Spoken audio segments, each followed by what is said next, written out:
จัดทำบุญเนื่องในงานอะไรกันหรือเปล่าเนื่องในวันวิสาขบูชาวิสาขบูชาเหรอครับใกล้จะมาถึงเนาะ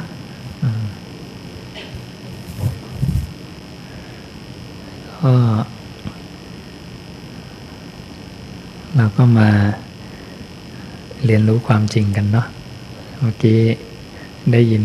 แว่วๆว่าเกริ่นนำเรื่องพุทธวจนะไปบ้างแล้วนะก็จะได้ทราบว่าเมื่อ 2,000 กว่าปีนั้นเนี่ยพระตถาคตเนี่ยได้พูดอะไรกันไว้นะถ้ามีเวลาก็จะให้ลองได้นั่งสมาธิด้วยนะก็ได้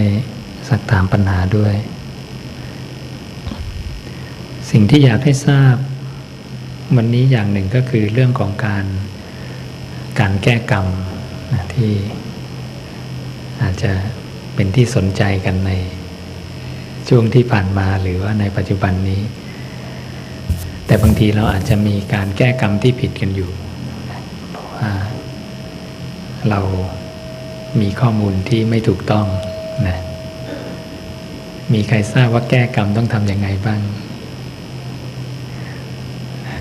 ถามความรู้ก่อนทำยังไงกันบ้างดีนะมีปล่อยสัตว์ละแล้วมีอะไรอีกนะเชิญนะ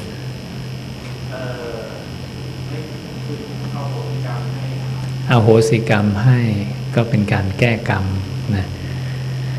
มีอย่างอื่นอีกไหมมีวิธีอื่นอีกไหมสวดมนต์มีทำอะไรอีกนั่งสมาธิมีอะไรอีกบ้างถวายสังฆทานนะทำคว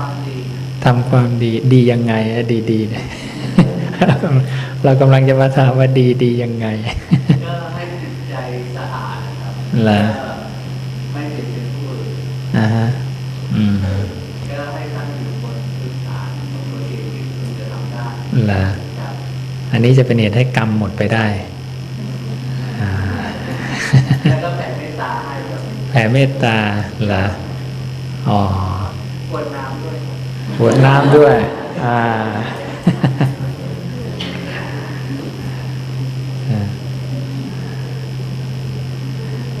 เอาโหสิเนี่ยไม่เกี่ยวกันพระเจ้าไม่ได้ตรัสไว้ว่าเป็นการแก้กรรมหรือเป็นเรื่องของอภัยอะไรอย่างนี้ไม่เกี่ยวเอาโหสิแปลว่าได้มีได้เป็นสาวกรุ่นหลังมาใช้คำผิดนะอโหสิในพุทธวจนะหมายถึงการได้มีได้เป็นกษัตริย์ได้เป็นพราหมณ์โดยชาติอะไรอย่างนี้ส่วนกรวดน้ำพระเจ้าไม่เคยบัญญัตินะคนรุ่นหลังมาบัญญัติเอาเองก็ไม่เกี่ยวอีกนะสวดมนต์ก็ไม่ได้บอกว่าเป็นเหตุให้แก้กรรมนะพระเจ้าบอกอะไรนอนในโรงหรือเปล่า แก้ได้ไหมนอนในโรงแก้ไม่ได้เห็นก็ทำกันบางสกุลเป็นบางสกุลตายแก้ได้ไหมได้เหรอไม่ได้พระเจ้าบอกอย่างนี้ว่าอริยอัตถังคิกมัคนี้นั่นเองคือกรรมะนิโรธคามินีปฏิปทาให้ถึงความสิ้นกรรมหรือความดับไม่เหลือแห่งกรรมนะมรรคมีองค์8มรรค8นะมรรค8ใครต้องทำมรรค8คืออะไรการกระทำทางกายวาจาจิตตามหนทาง8ประการอย่างเช่นสัมมาวาจาเนี่ยทำอะไรไม่พูดโกหกคำหยาบเพ้อเจ้อส่อเสียดเห็นนะนี่แก้กรรมสัมมากัมมันตะทำยังไงไม่ฆ่าสัตว์ไม่ลักทรัพย์ไม่ประพฤติผิดในกามนะสัมมาทิฏฐิสัมมาสังกัปปะสัมมาทิฏฐิเนี่ยเห็นการเกิดดับสัมมาสังกัปปะทิ้งความคิดอกุศลสัมมาชีวะเลี้ยงชีวิตถูกต้องไม่เบียดเบียนกันสัมมาวายามะละอกุศลสร้างกุศลสัมมาสติตั้งจิตไว้ในกายเวทนาจิตธรรม สัมมาสมาธิเข้าฌาน1 2 3 4นี่คือวิธีแก้กรรมเมื่อกี้โยมที่บอกเข้าสมาธินั่นแหละถูกไป1แล้วนะขาดไป7 ข้อถูก1 ข้อ นะแต่นี้ตัวนี้ใครต้องเป็นคนทำให้เราโอ้ทุกคนตอบเหมือนกันจริงไหมดังนั้นจะมีใครแก้กรรมให้เราได้ไหมไม่ได้ใช่ไหมเนี่ยเราเรียนรู้ได้ตนเองแล้วว่ากรรมเนี่ยต้องแก้ด้วยตนเองในข้อปฏิบัติ8 หนทางนะซึ่งพระเจ้าพูดไว้ 2,000 กว่าปีที่แล้วนะแล้วไม่มีใครแก้กรรมให้เราได้เหตุเกิดของกรรมเกิดจากอะไรมีใครตอบได้บ้างเหตุเกิดของกรรมเกิดจากอะไรการกระทำเหรอตอบเหมือนกันหมดเลยตอบไม่เห็นตรงกับพระเจ้าเลย พระเจ้าบอกว่าเหตุเกิดของกรรมมีเพราะการเกิดขึ้นของผัสสะสัมผัสเรียกนิทานะสัมภวะแห่งกรรมเหตุเป็นแดนเกิดของกรรมเห็นนะภิกษุทั้งหลายนิทานะสัมภวะนิทานะแปลว่าเหตุเป็นแดนเกิดแห่งกรรมทั้งหลายคือผัสสะนะพระเจ้าบอกผู้ใดกล่าวอย่างเนี้ยชื่อว่ากล่าวตรงตามที่เรากล่าวไม่เป็นการกล่าวตู่เราด้วยถ้อยคำที่ไม่จริงสมณพราหมณ์และผู้รู้ใดๆที่กล่าวตามก็จะไม่พลอยเป็นผู้ที่ควรถูกตำหนิไปด้วยเราต้องพูดว่าเหตุเกิดของกรรมมีเพราะผัสสะสัมผัสทางตาเนี่ยตาไปกระทบรูปนะตามองเห็นอาหารโอ้โหน่ากินจังเลยนี่กรรมเกิดแล้วหูไปฟังเสียงเพลงกินอาหารไปด้วยฟังเพลงด้วยโอ้เพลงเพราะนี่กรรมเกิดอีกแล้วนะทุกผัสสะเลยนะตักอาหารกินไปรสชาติดีกรรมเกิดอีกแล้วกรรมทางลิ้นทางตาทางหูตั้งแต่เช้าตื่นมาถึงวันนี้โยมนับกรรมไหวไหมผัสสะมหาศาลใช่ไหมแล้วโยมคิดว่าจะมีใครสแกนกรรมให้โยมได้ไหมเอาแค่วันเดียวยังนับไม่ถ้วนเลยนะเหมือนนั่งนับเม็ดฝนที่ตกในมหาสมุทรมันมีกี่เม็ดนะมหาศาลพระเจ้าจึงบอกพระองค์ผู้เดียวที่รู้เรื่องกรรมนะนี่จึงเป็นญาณอย่างรู้เฉพาะพระเจ้าเท่านั้นญาณในการรู้ความยิ่งและหย่อนแห่งอินทรีย์ของบุคคลใครทำกรรมมาขนาดไหนมากมายเท่าไหร่เนี่ยพระเจ้าทราบดังนั้นต่ำกว่าพระเจ้าเนี่ยไม่รู้เรื่องนี้พระเจ้าจึงไม่ให้สาวกเนี่ยไปประเมินตรวจสอบตัดสินบุคคลนะก็บอกกับนางมิคสาลาเนี่ยบอกกับพระนนท์บอกว่านะเพราะเห็นนั่นแหละพวกเธอทั้งหลายเนี่ยอย่าได้ชอบประมาณในบุคคลหรืออย่าได้ถือประมาณในบุคคลเพราะผู้ถือประมาณในบุคคลย่อมทำลายคุณวิเศษของตนเองเราหรือผู้ที่เหมือนเราเท่านั้นพึงถือประมาณในบุคคลได้มีแต่ผู้เจ้าเท่านั้นนะถึงจะถือประมาณในบุคคลได้รู้ว่าอดีตเขาเคยทำอะไรมานะมากมายแค่ไหนอย่างไม่มีประมาณนะนั้นผู้เจ้าบัญญัติไว้แล้วนะผู้เจ้าผู้เดียวที่จะประเมินได้นอกนั้นไม่ต้องนะนั้นเดี๋ยวนี้มีสแกนกรรมกันเต็มเลยใช่ไหมโยมจะเสียเวลาไปนะเสียเงินเปล่าเสียเวลานะนั้นโยมอยู่บ้านเฉยๆเนี่ยนะนั่งสมาธิรู้ลมหายใจเข้าออกเจริญอานาปานสติแก้กรรมได้แล้วทำสมาธิรักษาศีล 5นะให้บริบูรณ์นะทำสมาธิเจริญปัญญาคือเห็นการเกิดดับนะว่าอารมณ์ทั้งหลายเนี่ยไม่เที่ยงมีการเกิดขึ้นและดับไปเป็นธรรมดานะนั่นนี่คือวิธีแก้กรรมนะกรรมที่ทำให้สัตว์ไปเกิดในนรกกับในเดรัจฉานเปรตวิสัยมนุษย์โลกเทวโลกมีนะวิบากของกรรมมีอีก3 ระดับวิบากที่ส่งผลในปัจจุบันเวลาถัดมาและเวลาถัดมาอีกนะนั้นถ้าเราอยากจะสร้างกรรมที่ส่งผลแรงให้ผลในปัจจุบันทันทีโยมต้องทำอะไรมีใครทราบทำอะไรโยมต้องทำอะไรดีนึกออกไหมกรรมไม่ดีที่จะส่งผลในปัจจุบันทันทีจะมี5 อย่างกรณีไม่ดีส่วนใหญ่เราทราบนะ อนันตริยกรรม5นะฆ่าพ่อฆ่าแม่ฆ่าพระอรหันต์ทำพระพุทธเจ้าให้ห่อเลือดทำสงฆ์ให้แตกแยกแต่กรรมฝ่ายดีที่จะส่งผลในปัจจุบันนะมีอะไรเดาสิเดี๋ยวว่าทำอะไรมันให้ผลแรงมากเลยอะไรฮะดูแลพ่อแม่เหรอยังไม่แรงพอ รักษาศีลยังไม่แรงพอทำบุญกับพระหลานยังไม่แรงพอทำอะไรดีช่วยเหลือผู้อื่นและการให้ทานยังไม่แรงพอ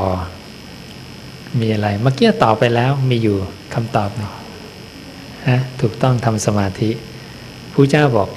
สมาธิ8ระดับบุคคลใดทำแล้วเนี่ยตั้งแต่ปฐมฌานทุติยฌานตติยฌานจตุตฌานอากาสานัญจายนะวิญญาณัญจายนะอากินจัญญายตนะเนวสัญญานาสัญญายตนะขั้นใดขั้นหนึ่งก็ได้นี่จะส่งผลในปัจจุบันทันทีโยมปรารถนาอะไรอธิษฐานอะไรจะอธิษฐานขึ้นนะต้องทราบเหตุปัจจัยให้ดีนะกลับไปนั่งสมาธิแล้วค่อยตั้งจิตอธิษฐานแล้วถ้าจะให้ความปรารถนาหรือจิตที่เราอธิษฐานเนี่ยสำเร็จทุกเรื่องเนี่ยพระเจ้าให้ทำ4 อย่าง 1. เพิ่มอะไรไปอีกเดาซิเดานอกจากทำสมาธิแล้วเนี่ยพระเจ้าให้เพิ่มอะไรไปอีกอย่างอีก3 อย่างรวมเป็น4 อย่าง 1. ให้เป็นผู้บริบูรณ์ในศีลศีลของเราก็ศีล 5ทำศีลให้ดี 2. ไม่เหินห่างจากฌานเนี่ยคือสมาธินะเพราะสมาธิก็คือเข้าฌาน1 2 3 4 3. ประกอบพร้อมด้วยวิปัสสนานะคือเห็นการเกิดการดับเป็นความไม่เที่ยงภายในจิตของเรา 4. ให้สุญญาคารวัตงอกงามโยมต้องอยู่วิเวกหลีกเล่นบ้างนะอยู่เรือนว่างท้องถ้ำเชงเง้อมผาป่าช้าป่าชัดนะไปฝึกประพฤติปฏิบัติบ้างนะอย่างนี้หรือบ้านเราว่างๆนั่งสมาธิเงียบๆในห้องคนเดียวสบายๆนะนี่ทำ4 อย่างพระเจ้าบอกเธอปรารถนาสิ่งใดจะได้สิ่งนั้นตามที่ปรารถนานะนี่เหตุปัจจัยที่ถูกต้องดังนั้นไม่ต้องไปบนบานศาลกล่าวนะฆ่าหมูฆ่าไก่ฆ่าเป็ดไม่ต้องนะถ้าโยมทำอย่างนั้นมีแต่พระเจ้าบอกจะไปสู่นรกกำเนิดเดรัจฉานเปรตวิสัยการบูชาใดยันใดตบะใดที่ทำไปแล้วเนี่ยทำให้สัตว์ล้มตายเป็นไปเพื่อนรกกำเนิดเดรัจฉานเปรตวิสัย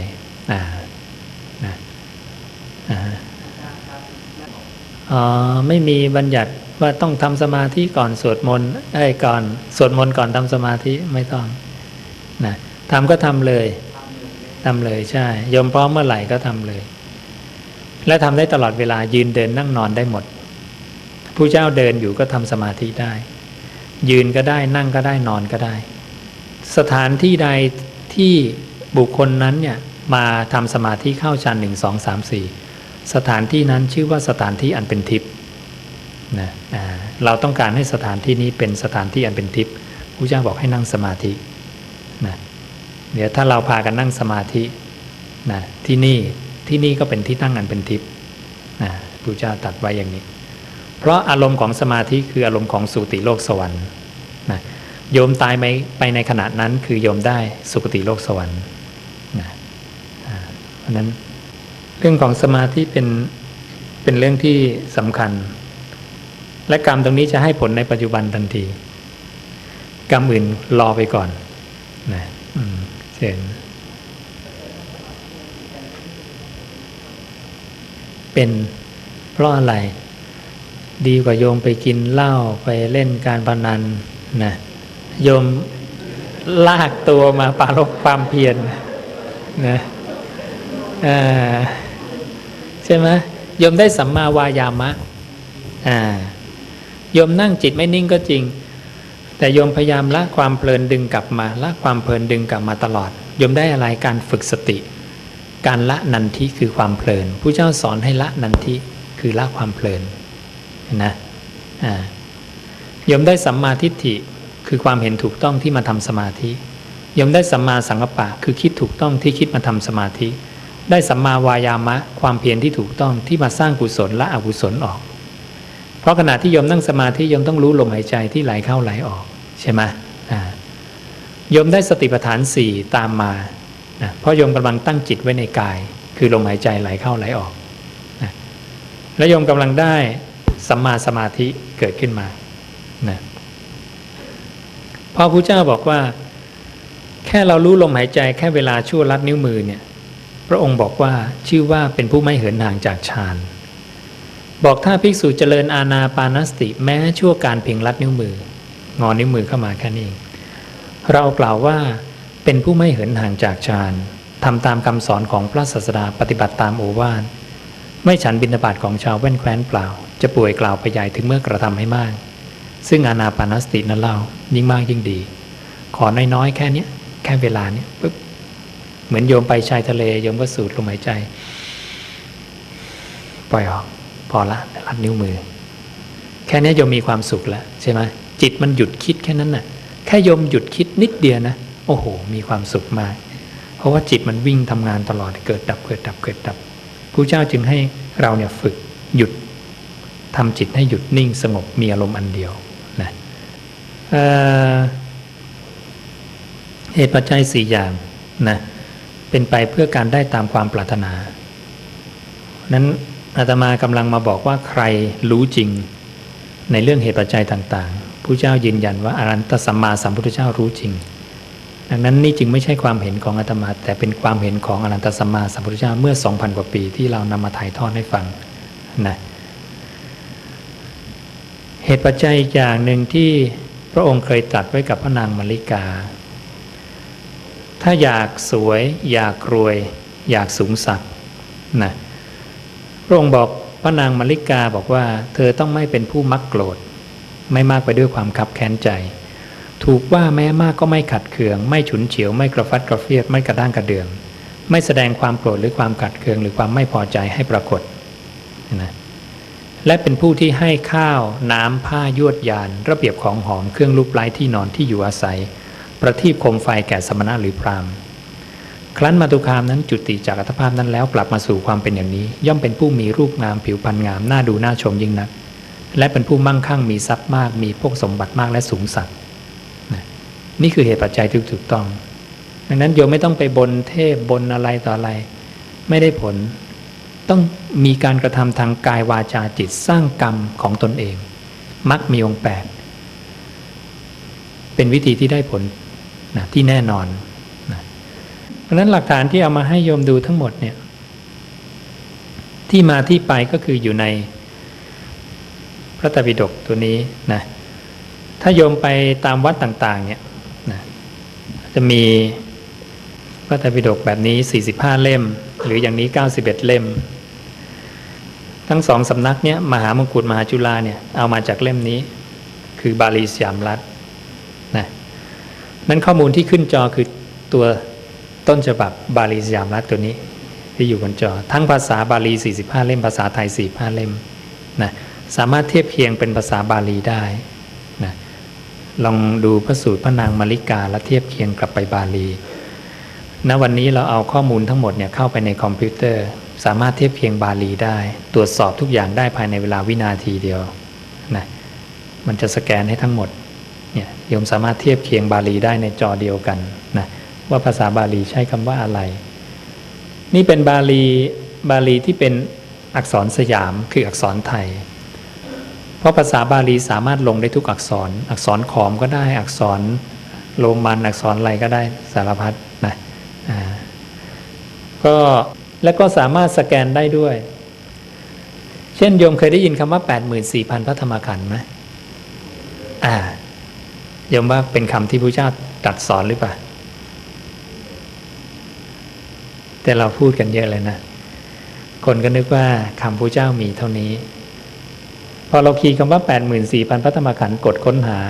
ไม่พบคำว่า 84,000 พระธรรมขันธ์เพราะนั้นพระเจ้าไม่เคยพูดคำนี้สักครั้งในชีวิตนะจากข้อมูลที่เก่าที่สุดในโลกเห็นนะโยมเคยได้ยินอย่างโยมเมื่อกี้บอกว่าแก้กรรมต้องกรวดน้ำใช่ไหมเราก็มาตรวจสอบให้โยมดูว่ากรวดน้ำพระเจ้าสอนไหมเราก็คีย์คำว่ากรวดน้ำเข้าไปมันก็จะสแกนให้ ทั้งบาลีมี4 เล่มปั๊บไม่พบคำว่ากรวดน้ำในพระไตรปิฎกบาลีสยามรัฐไม่มีพระเจ้าไม่เคยสอนเห็นไหมเห็นไหมเราความเห็นของลัทธิอื่นเข้ามาปะปนเอาความเห็นของสำนักพราหมณ์เราอื่นคนอื่นเข้ามาเยอะเลยนะโยมเคยเรียนหนังสือกันมากระทรวงศึกษาประเทศไทยนะพระเจ้าเปรียบสัตว์เหมือนบัวกี่เหล่าเนี่ยตอบเหมือนกันหมดเลยเดี๋ยวโยมไปดูโยมไปดูเพราะเรียนมากระทรวงเดียวกับอาตมาก็เจอ4 เหล่าเหมือนกันนะแต่เวลาไปตอบไปตรวจสอบแล้วเนี่ยนะมันกลายเป็น3 เหล่าอยู่เนี่ยเราตรวจดูโลกด้วยพุทธจักขุนะตรัสกับราชกุมารเปรียบเหมือนในหนองบัวอุบลบัวปทุมบัวบุญทริกดอกบัวบางเหล่าเกิดแล้วในน้ำเจริญในน้ำอันน้ำพยุงไว้ยังจมอยู่ในน้ำพวกแรกจมอยู่ในน้ำนะบางเหล่าเกิดแล้วในน้ำเจริญในน้ำอันน้ำพยุงไว้ตั้งอยู่เสมอพื้นน้ำนี่พวกที่2พวกที่3บางเหล่าเกิดแล้วในน้ำเจริญในน้ำอันน้ำพยุงไว้โผล่ขึ้นพ้นน้ำอันน้ำไม่ถูกแล้วนี่พวกที่3มีฉันใดราชกุมารเราได้เห็นสัตว์ทั้งหลายเป็นต่างๆกันฉะนั้น3แค่นั้นนะไม่มี4เห็นนะอาตมาจึงบอกว่าณวันนี้เรามาเรียนรู้ข้อมูลที่ถูกต้องฉลอง 2,600 ปี กลับไปหาพุทธวจนะคำของพระผู้มีพระภาคเจ้าของเรานะเราจะได้แก้กรรมถูกต้องทำอะไรต่ออะไรถูกต้องทุกอย่างนะและเป็นการแสดงความกตัญญูต่อพระตถาคตอย่างสูงสุดด้วยการเข้าไปศึกษาและปฏิบัติตามธรรมะของพระองค์ตรงๆนะดังนั้นอะไรที่ผิดเพี้ยนปะปนเข้ามาในระหว่าง 2,000 กว่าปีเนี่ยนะณวันนี้เราตรวจได้แล้วอย่างรวดเร็วเพราะแต่ก่อนเนี่ยโยมจะสงสัยคำหนึ่งเนี่ยเป็นนั่งเปิด45 เล่มหมดแรงก่อนใช่ไหมนี่ให้คอมมันสแกนแป๊บเดียวเจอแล้วนะก็ให้ทราบที่มาที่ไปนิดหนึ่งตัวบาลีสยามรัฐเอามาจากไหนใครเป็นคนทำตัวนี้รัชกาลที่5นิมนต์พระมา100 กว่ารูปทั่วประเทศประชุมกันที่วัดพระแก้วขอให้ช่วยแปลจากอักษรขอมมาเป็นอักษรสยามนะแล้วทำมาเป็นรูปแบบหนังสือเป็นพระไตรปิฎกที่เป็นรูปแบบหนังสือครั้งแรกในโลกเทคโนโลยีการทำหนังสือเข้ามานะครั้งแรกก็เปลี่ยนจากการเก็บในรูปแบบใบลานมาเป็นการเก็บในรูปแบบหนังสือนะร.5 แจกไป260 กว่าแห่งทั่วโลกและแจกไปทุกวัดทั่วประเทศนะใช้ทุนทรัพย์ 2,000 ช่างที่พระองค์มีอยู่นะสละพระราชทรัพย์ของตนเองนะประกาศศาสนาปุ้มกระจายไปทั่วโลกเลยท่านี้ร.5 เอาข้อมูลนี้มาจากไหนร.5 เอามาจากใบลานอักษรขอมที่ร.1 ทำเอาไว้คือตัวนี้ถูกเก็บไว้ในหอมนเทียนธรรมที่วัดพระแก้วในพระบรมมหาราชวังนะร.1 ให้ใครทำนิมนต์พระในยุคของพระองค์เนี่ยมา200 กว่ารูปทั่วประเทศมาช่วยกันลอกพระไตรปิฎกใหม่เพราะตอนนั้นอยุธยาถูกเผาข้อมูลหมดแล้วนะก็เลยต้องยืมมาจากประเทศลาวและประเทศรามันนะแล้วเอามาลอกใหม่ทั้งหมดใช้เวลาทำอยู่5 เดือนรัชกาลที่1ไปถวายอาหารพระ200 กว่ารูปในตอนเช้าถวายน้ำปานะในตอนเย็นตลอดเวลา5 เดือนงานนี้ถึงเสร็จนะควบคุมการทำเองเลยนะสังเกตอะไรได้อย่างหนึ่งไหมไม่มีการถวายอาหารเพลนะนี่ขนาดในสมัยร.1 นะ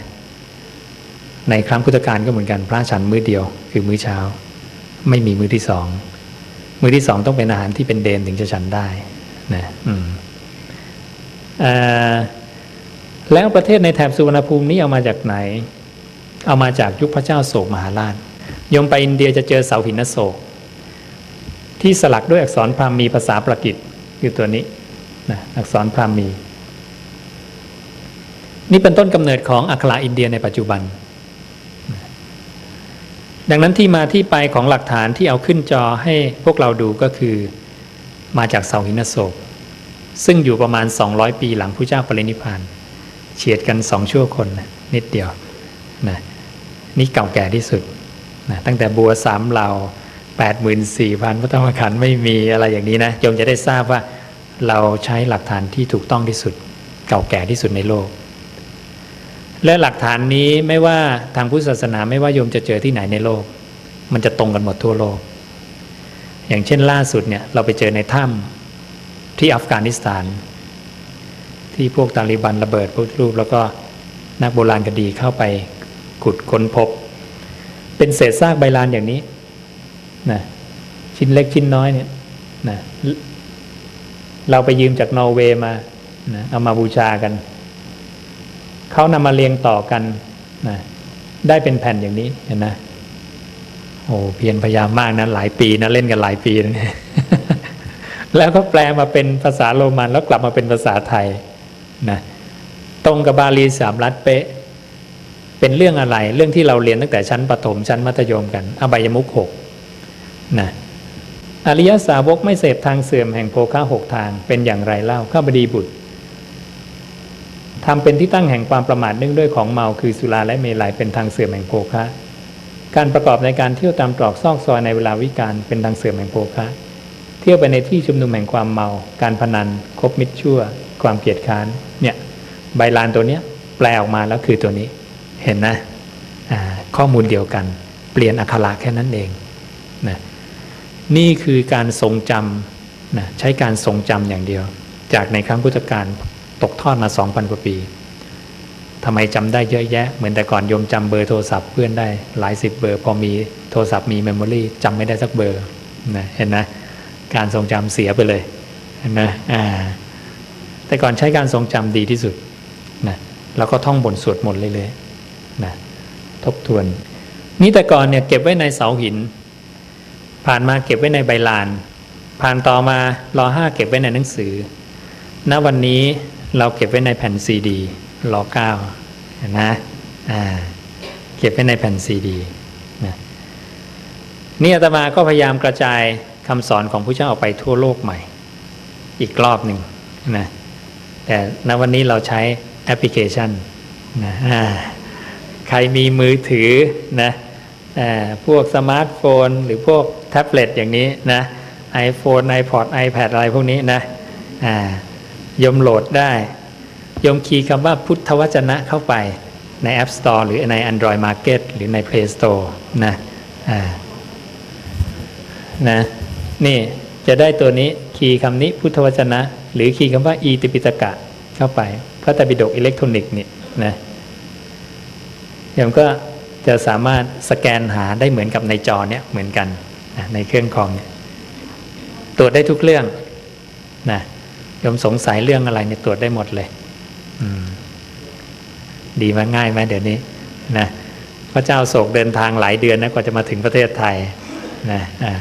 ตอนนี้เรากระจายปุ๊บคืนเดียวไปทั่วโลกเลย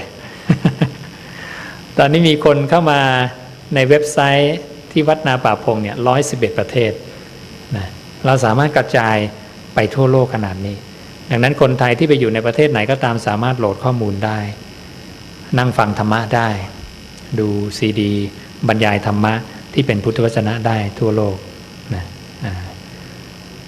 นี่เราพยายามเอาเทคโนโลยีมาใช้เพื่อให้เกิดประโยชน์นะ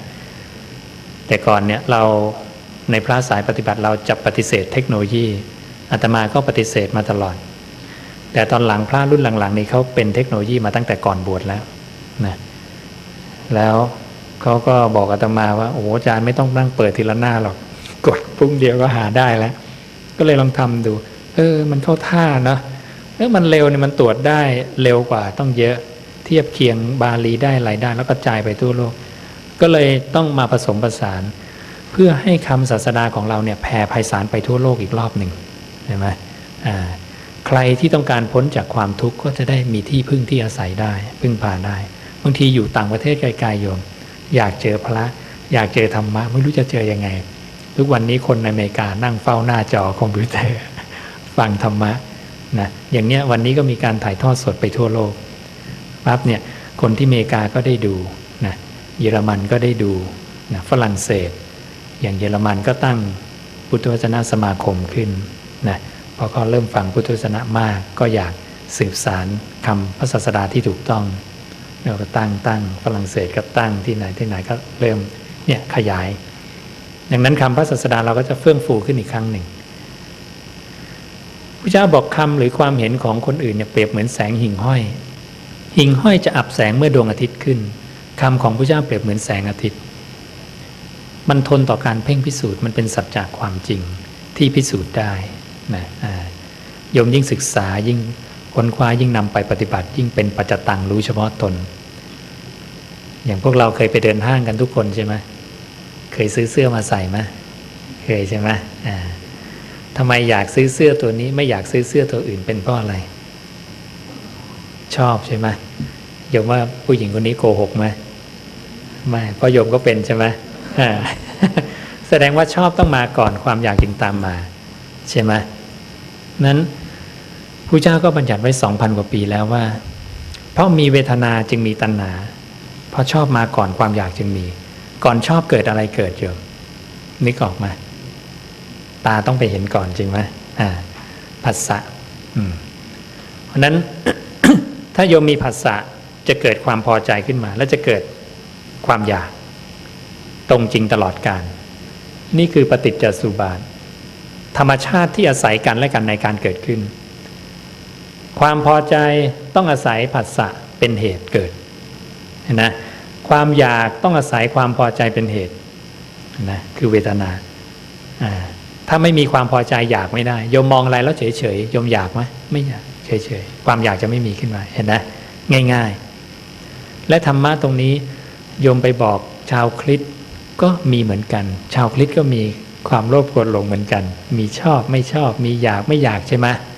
ไปบอกอิสลามก็มีไปบอกคนที่มีลูกตาหูจมูกลิ้นกายใจจะมีเหมือนตรงนี้หมดเลยนะมันเป็นสัจจะของโลกนะเพราะฉะนั้น 2,000 กว่าปีที่แล้วมนุษย์ก็มีอาการอย่างนี้ผ่านมา 2,000 กว่าปีมนุษย์ก็จะมีอาการอย่างนี้เหมือนเดิมธรรมะลักษณะนี้เรียกว่าอากาลิโกถูกต้องตรงจริงไม่ถูกจำกัดด้วยการเวลานะเนี่ยอากาลิโกเป็นอย่างนี้และธรรมะตรงนี้เป็นปัจจตังคือรู้เฉพาะตนได้โยมคนอื่นถึงบอกว่าโยมผู้หญิงคนนี้ไม่โกหกเพราะว่าตัวเองก็มีเหมือนกันเรียกว่าปัจจตังรู้เฉพาะตนเป็นสิกขีภูโตเป็นพยานในตนเองได้ไม่ต้องอาศัยการเชื่อหรือการฟังตามๆกันมา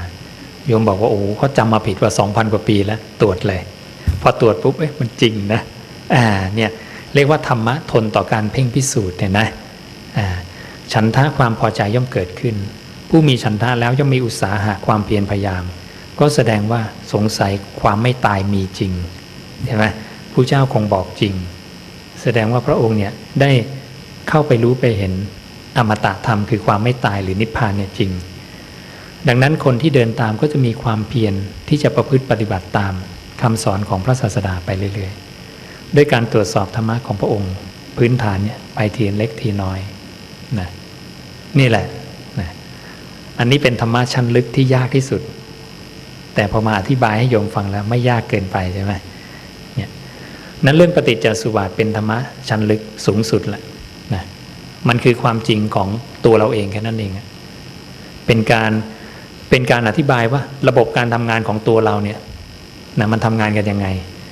วิญญาณทำงานยังไงอะไรทำงานยังไงและธรรมชาติอะไรเกิดก่อนธรรมชาติอะไรจะเกิดตามมาไล่เรียงกันไปเรื่อยๆนะนี่คือปฏิจจสมุปบาทและใครรู้ตรงนี้เนี่ยนะใครรู้เรื่องปฏิจจสมุปบาทเนี่ยจะเรียกว่าเป็นโสดาบันบุคคลนะอริบุคคลขั้นต้นจะรู้เรื่องปฏิจจสมุปบาทโยมต้องท่องจำให้ได้เลยนะต้องท่องจำเพราะธรรมะนี้เนี่ยใครจำได้เนี่ยจะได้เป็นอริบุคคลนะ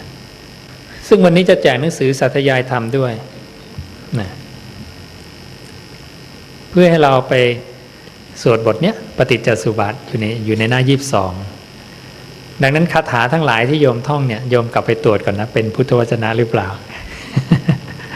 ดูมันจะไม่ใช่สัก 90% นะทีนี้เราก็เลยทำหนังสือสาธยายธรรมที่เป็นพุทธวจนะมานะพระศาสดาจริงๆคำสอนของพระองค์ทุกคำดีหมดต้องทรงจำหมดนะแต่เราคัดเลือกมาเฉพาะบทที่พระองค์สรรเสริญและผู้เจ้าสวดเองเวลาผู้เจ้าอยู่วิเวกหลีกเล่นผู้เดียวเนี่ยพระองค์สวดปฏิจจสมุปบาท นะสวดกฎอิทัปปัจจตา4 บรรทัดเองอิมัสสมิงสติทางโหติเมื่อสิ่งนี้มีสิ่งนี้ย่อมมีอิมัสสุปาทาอิทังอุปชติเพราะการเกิดขึ้นแห่งสิ่งนี้จึงเกิดขึ้นอิมัสสมิงอสติทางนโหติเมื่อสิ่งนี้ไม่มีสิ่งนี้ย่อมไม่มีอิมัสสานิโรธายทางนิรุชติเพราะความดับไปแห่งสิ่งนี้จึงดับไปทั่วโลกธาตุเนี่ยตกอยู่ภายใต้กฎเกณฑ์นี้หมดเลยเทวดาพรหมก็ตกอยู่ภายใต้กฎเกณฑ์นี้ดังนั้นเทวดาพรหมก็ไม่รอดพ้นไปได้จากนรกกำเนิดเดรัจฉานเปรตวิสัยยกเว้นเขาจะเข้าสู่มรรคผลนิพพานถึงจะพ้นได้นะไปนรกได้หมดและมนุษย์ที่ตายแล้วกลับมาเกิดเป็นมนุษย์อีกน้อยมากนะพระเจ้าเนี่ยเอาเล็บเขี่ยเศษดินขึ้นมาถามสาวกว่าพื้นดินทั้งปฐพีเนี่ยกับดินที่ปลายเล็บเนี่ยอันไหนมากกว่ากันสาวกบอกปฐพีมากกว่าพระเจ้าบอกมนุษย์ที่ตายแล้วกลับมาสู่ความเป็นมนุษย์อีกเหลือเท่ากับเศษดินที่ปลายเล็บเทียบกันไม่ได้นะน้อยมากนะแทบจะ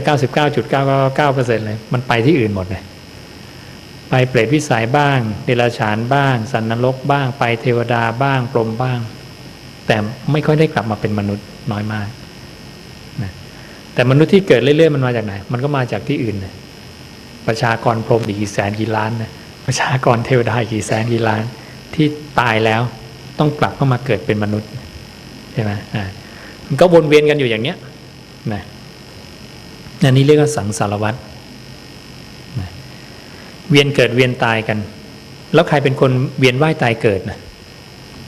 อะไรเวียนว่ายตายเกิดใครเป็นคนเวียนว่ายตายเกิดเนาะทราบไหมใช่วิญญาณเวียนว่ายตายเกิดไหมใช่เหรอโยมข้างหน้าบอกใช่ แต่จริงๆวิญญาณเวียนว่ายตายเกิดไม่มีคนเวียนว่ายตายเกิดจริงๆคือสัตว์นะนั้นบางทีเราเคยได้ยินคำพูดว่าวิญญาณเวียนว่ายตายเกิดเนี่ยอันนี้เป็นคำพูดที่ผิดนะมีภิกษุในครั้งพุทธกาลพูดว่าวิญญาณเวียนว่ายตายเกิดผู้เจ้าตำหนิว่าเป็นโมฆะบุรุษนะเธอชื่อว่าย่อมกล่าวตู่เราด้วยถ้อยคำที่ตนเองถือเอาผิดด้วยย่อมประสบสิ่งไม่ใช่บุญเป็นนั้นมากด้วยข้อนั้นจะเป็นไปเพื่อความทุกข์ไม่เกื้อกูลแก่เธอตลอดกาลนานนะคนที่เวียนว่ายตายเกิดคือสัตว์พระเจ้าตรัสว่าอย่างนี้บอกภิกษุทั้งหลายสัตว์ผู้มีอวิชชาเป็นเครื่องกั้นตัณหาเป็นเครื่องผูกแล่นไปอยู่ท่องเที่ยวไปอยู่ในสังสารวัฏนะไม่ได้พูดว่าวิญญาณแล่นไปในสังสารวัฏสัตว์บาลีใช้คำว่าสัตตานังสัตตาหรือสัตตานังเป็นผู้แล่นไปบางคราวแล่นจากโลกนี้สู่โลกอื่นบางคราวแล่นจากโลกอื่นสู่โลกนี้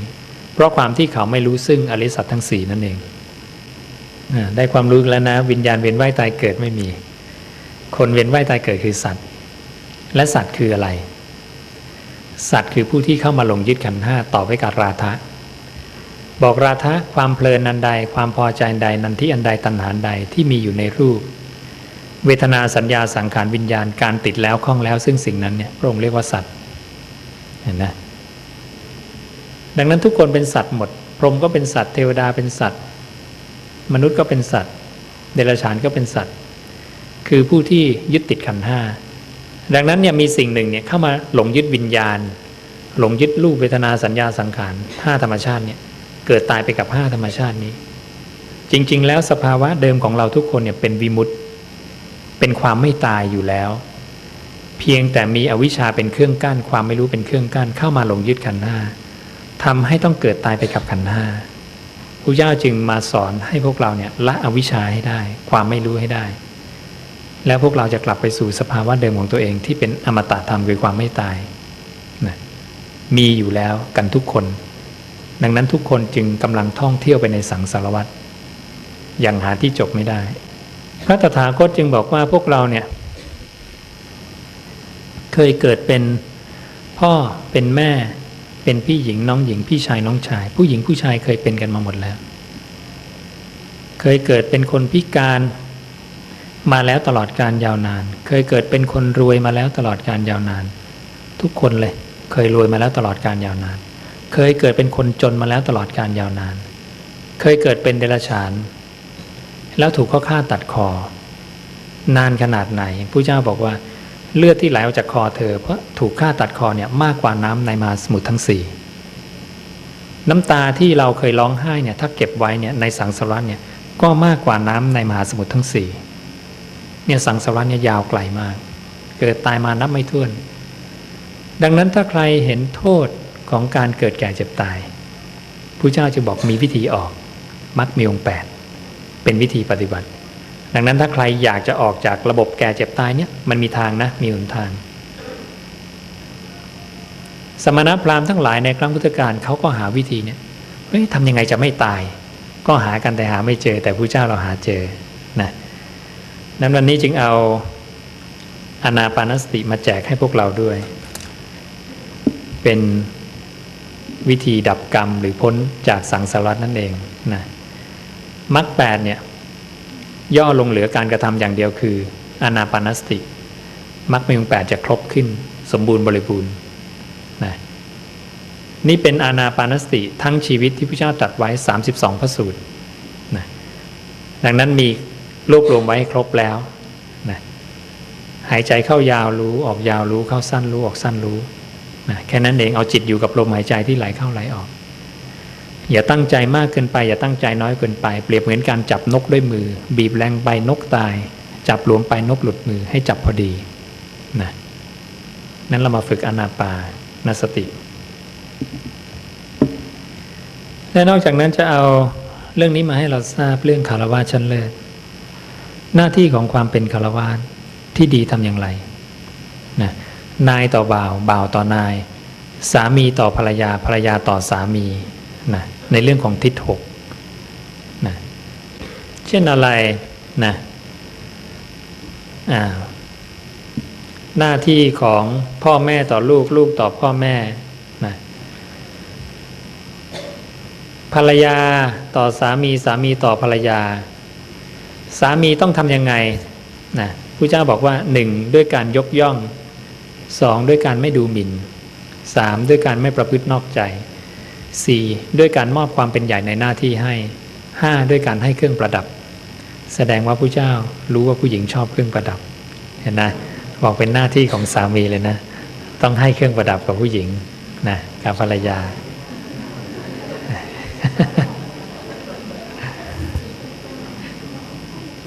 มอบความเป็นใหญ่ในหน้าที่ให้กลับมาบ้านภรรยาต้องเป็นใหญ่แล้วนะ ตอนนี้ภรรยาอนุเคราะห์สามีอย่างไรนะพระเจ้าบอกว่าต้องจัดแจงการงานดีนะสงเคราะห์คนข้างเคียงดีไม่ประพฤตินอกใจตามรักษาทรัพย์ที่มีอยู่นี่แสดงว่าพระเจ้าให้ผู้หญิงเก็บเงินนะมั้งเนี่ย ใช่หรือเปล่านะแล้วผู้หญิงก็ต้องรักษาทรัพย์ที่สามีให้ใช่ไหม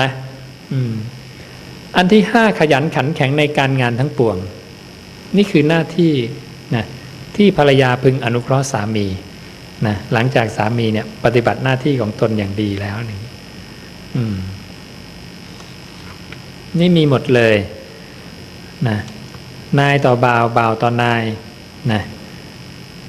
บ่าวต้องทำยังไงลุกขึ้นทำงานก่อนนายไม่ใช่มาสายกันทุกวันนะ 2. เลิกงานทีหลังนายใช่ไหมไม่ใช่มาก็สายกลับก็ก่อนนะอย่างที่ 3ถือเอาแต่ของที่นายให้นะอย่างที่ 4กระทำการงานให้ดีที่สุดอย่างที่ 5นำเกียรติคุณของนายไปล่ำลือนายเราดีอย่างนี้อย่างนี้อย่างนี้นะสัตบุรุษคนดีจะเอาความดีของคนอื่นไปประกาศแม้ไม่ถูกใครถามถ้าถูกใครถามจะประกาศความดีของคนนั้นโดยละเอียดไม่ปิดบังอำพรางไว้นะแต่ความดีของเราเองไม่ถูกใครถามไม่พูดถ้าถูกใครถามก็พูดน้อยๆนะ อย่าบอกความดีของตนเองโดยละเอียดนะไม่ใช่ฉันดีโอ้โหอย่างงี้อย่างนี้เยอะเลยแต่ความไม่ดีของตนเองเนี่ย แม้ไม่ถูกใครถามผู้เจ้าบอกให้พูดได้ถ้าถูกใครถามถึงความไม่ดีตัวเองให้บอกให้ละเอียดด้วยหายากเหมือนกันนะส่วนความไม่ดีของคนอื่นผู้เจ้าบอกอย่าไปพูดนะไม่ถูกใครถามอย่าพูดถ้าถูกถามถึงความไม่ดีคนอื่นพยายามหลีกเลี้ยวลดหย่อนอย่าพูดความไม่ดีคนอื่นโดยละเอียดนะผู้เจ้าบอกให้ทราบแต่ว่าคนคนนี้เป็นสัตตบุรุษคนดีนะอันนี้อยู่ในคฤหัสถ์ชั้นเลิศหมดสอนการประพฤติกายวาจานะที่ดีในสังคมนะความเป็นอยู่ในสังคมทำอย่างไรจะเจริญพระเจ้าบอกว่าพระองค์นั่งดูอดีตไป91กับองค์ไม่เคยตกต่ำเลยองค์ก็สงสัยว่าเอ๊ะเป็นเพราะกรรมอะไรที่พระองค์ทำแล้วมันไม่ตกต่ำต้อง91กับนานมากเพราะกับหนึ่งนี่ก็นับแทบไม่ถ้วนแล้วนะกับหนึ่งนี่นานขนาดไหนโยมพุทธเจ้าบอกว่าภูเขาหินแท่งทึบเนี่ยยาว16กิโลกว้าง16กิโลสูง16กิโล100 ปีเนี่ยมีบุรุษเอาผ้ามาลูบทีหนึ่งอีก100 ปีเอาผ้ามาลูบอีกทีหนึ่งทำอย่างเนี้ยไปทุก100 ปีจนกระทั่งภูเขาหินแท่งทึบเนี่ยราบเรียบนี่ยังไม่ถึงกับหนึ่งเลยนานขนาดนี่องค์ย้อนไป91กับไม่เคยตกต่ำเลยเกิดที่ไหนก็ตามองค์ก็มาพิจารณาว่าพระองค์กระทำกรรม3อย่างนะนั่นถ้าใครยังอยากเกิดเนี่ยทำกรรม3อย่างนี้1ทานการให้2ธรรมะความข่มใจ3สัญญมะความสำรวมระวังนะนี่คือ3เหตุปัจจัยนะทานการให้ธรรมะบีบบังคับใจข่มใจสัญญมะสำรวมระวังนี่ผลวิบากแห่งกรรม3อย่าง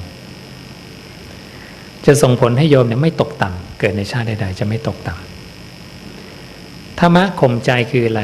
เห็นเขาพยาบาทเห็นเขาเบียดเบียนเห็นเขาริษยาตระหนี่โอ้อวดมายาดูหมิ่นท่านยกตนข่มท่านตีตนเสมอท่านเราจะไม่ทำไม่ว่าเขาหรอกแต่มาสอนตัวเองว่าเราจะไม่ทำส่วนสัญญมะความสำรวมระวังคือสำรวมจิตอยู่กับกายรู้ลมหายใจเข้าออกสำเร็จประโยชน์แล้วแค่นี้ปกติจิตเนี่ยมันจะออกไปคิดโน่นคิดนี่พระเจ้าให้ดึงกลับมาที่กายรักษากายเอาไว้แค่นั้นเองนี่คือการกระทำ3อย่างนี่แหละเหตุปัจจัยที่ถูกต้องนะแล้วก็จะให้แผ่นโปรแกรมเราด้วยในแผ่นโปรแกรมนี้จะมีบาลีสยามรัฐภาษาบาลี4 ผ้าเล่มภาษาไทย4 ผ้าเล่มมหาจุฬา4 ผ้าเล่มมามกุฎ91 เล่มและหนังสือเล่มเล็กของเราทั้งหมดตรงนี้นะก็จะมีไว้ให้พร้อมโปรแกรมในการสแกนตรวจค้นใช้ได้ทุกระบบปฏิบัติการนะว่าโชคดีมีพระที่จบเอกด้านการเขียนโปรแกรมมาทำให้นะได้พระรุ่นใหม่ๆเนี่ยนะก็เป็นอาจารย์อยู่เกษตรอยู่ธรรมศาสตร์อยู่ที่ไหนมาบวชนะแล้วพอลาสิกขาไปก็มาช่วยเป็นกลุ่มอาสาสมัครให้กับทางวัดมาช่วยทำโปรแกรมทำอะไรต่างๆให้นะสิ่งที่สำคัญในการคือแผ่นพับอันนี้ก็จะเป็นการบอกความสำคัญว่าทำไมจะต้องมาศึกษาคำตถาคตเพราะพระเจ้าตรัสไว้เองนะพระองค์ตรัสไว้เองเราเดินตามพุทธประสงค์ของพระองค์เหตุผลเพราะว่าอย่างพระสูตรแรกเนี่ยพระเจ้ากำหนดสมาธิทุกครั้งในการพูดไม่พลาดแม้แต่คำเดียวพระสูตรที่2เนี่ยคำไม่มีการขัดแย้งกันคำพระเจ้าเป็นอาการลิโกนที่3นะแล้วในอนาคตเนี่ยพระเจ้าบอกคนจะไม่สนใจคำพระเจ้าภิกษุจะไม่สนใจเลยทำให้ศาสนาเสื่อมและไปพูดเองบัญญัติเองแต่งขึ้นใหม่เราจึงมี 84,000 พระธรรมขันธ์มีกวดน้ำมีบัวสีเหล้ามีจิปาถาปะปนเข้าไปเต็มไปหมดเลยนะเยอะขึ้นเรื่อยๆอย่างนี้นั้นเราก็พยายามเคลียร์เอาออกนะเคลียร์ออกก็เลยได้มาเป็นหนังสือตัวนี้พุทธวจนะนะดังนั้นหนังสือตัวนี้ก็คือข้อมูลจากบาลีสามรัฐนี่เองโดยดึงเอาคำแต่งใหม่ออกนะ